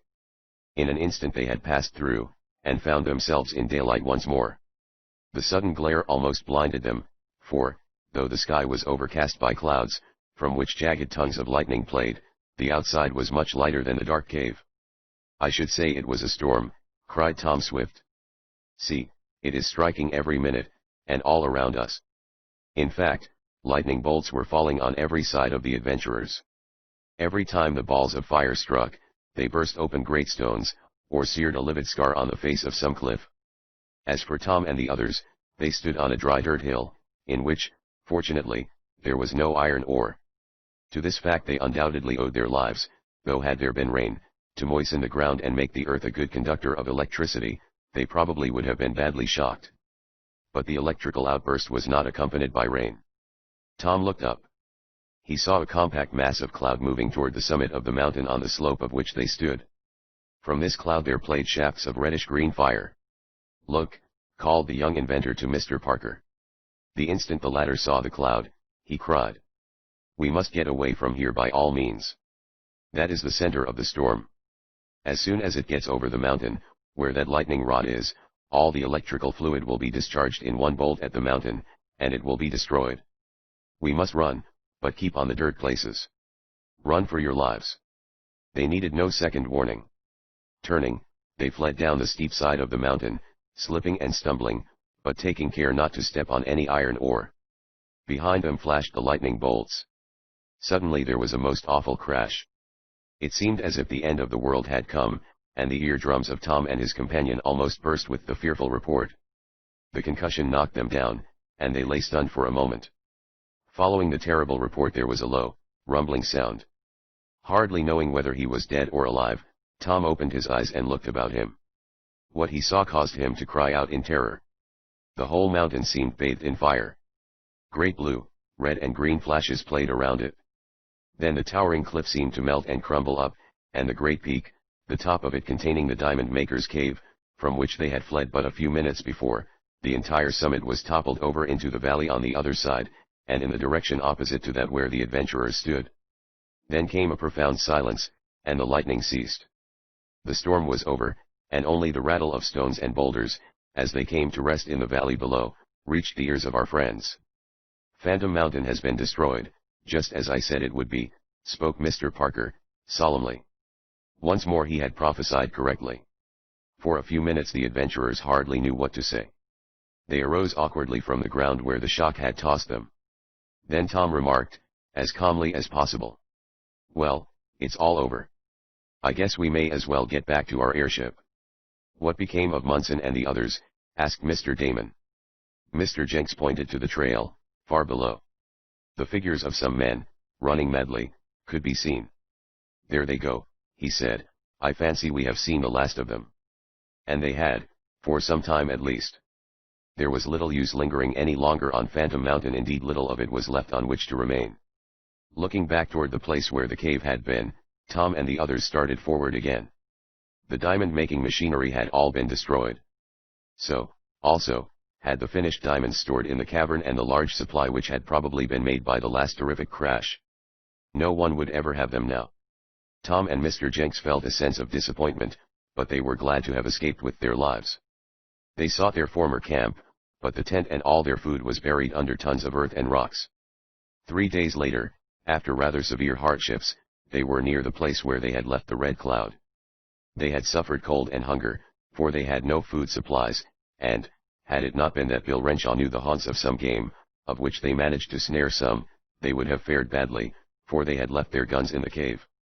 "Well, there are the trees behind which I hope my airship is hidden," announced Tom, as they came to the spot. "Good old Red Cloud. Maybe we won't do some eating when we get aboard, eh?" "Bless my appetite, but we certainly will," cried Mr. Damon. "There's somebody walking around the place," spoke Mr. Jenks. "I hope it's no one who has damaged the ship," came from Tom, apprehensively. He broke into a run, and soon confronted an aged miner, who seemed to have established a rude sort of camp near the airship. "Is anything the matter?" asked Tom, breathlessly. "Is my airship all right?"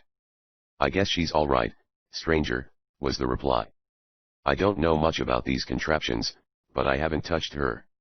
I knowed she was an airship, for I've seen pictures of 'em, and I've been waiting until the owner came along." "Why?" asked Tom, wonderingly. "Because I've got a proposition to make to you," went on the miner, who said his name was Abe Abercrombie. "I've been a miner for a good many years, and I'm just back from Alaska, prospecting around here. I haven't had any luck, but I know of a gold mine in Alaska that will make us all rich. Only it needs an airship to get to it, and I've been figuring how to hire one. Then I comes along, and I sees this big one, and I makes up my mind to stay here until the owners come back. That's what I've done. Now, if I prove that I'm telling the truth, will you go to Alaska to the Valley of Gold with me? I don't know, answered Tom, to whom the proposition was rather sudden. We've just had some pretty startling adventures, and we're almost starved. Wait until we get something to eat, and we'll talk. Come aboard the Red Cloud, and the lad led the way to his craft, which was in as good condition as when he left it to go to the diamond cave. Later he listened to the miner's story. Tom Swift did go to the Valley of Gold in Alaska, and what happened to him and his companions there will be told of in the next volume of the series, to be called Tom Swift in the Caves of Ice, or, The Wreck of the Airship. It did not take our friends long, after they had eaten a hearty meal, to generate some fresh gas, and start the Red Cloud on her homeward way. Tom wanted to take Bill Renshaw with him, but the old man said he would rather remain among the mountains where he had been born. So, after paying him well for his services, they said goodbye to him. Abercrombie, the miner, also remained behind, but promised to call and see Tom in a few months.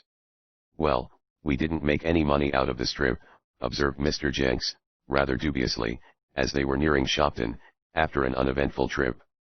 I guess I owe you considerable, Tom Swift. I promised to get you a lot of diamonds, but all I have are those I had from my first visit to the cave. Oh, that's all right, spoke Tom, easily. The experience was worth all the trip cost. Speaking of diamonds, look here, exclaimed Mr. Damon, suddenly, and he pulled out a double handful. Where did you get them? Cried the others in astonishment. I grabbed them up, as we ran from the cave, said the eccentric man, but, bless my gaiters, I forgot all about them until you spoke. We'll share them. These diamonds, some of which were large, proved very valuable, though the total sum was far below what Mr. Jenks hoped to make when he started on the remarkable trip. Tom gave Mary Nestor a very fine stone, and it was set in a ring, instead of a pin, this time. On their arrival in Shopton, where Mr. Swift, the housekeeper, Mr. Jackson, and Eradicate Sampson were much alarmed for Tom's safety, an attempt was made to manufacture diamonds, using a powerful electric current instead of lightning. But it was not a success, and so Mr. Jenks concluded to give up his search for the secret which was lost on Phantom Mountain. And now we will take leave of Tom Swift, to meet him again soon in other adventures he is destined to have in the Caves of Ice and the Valley of Gold. The end.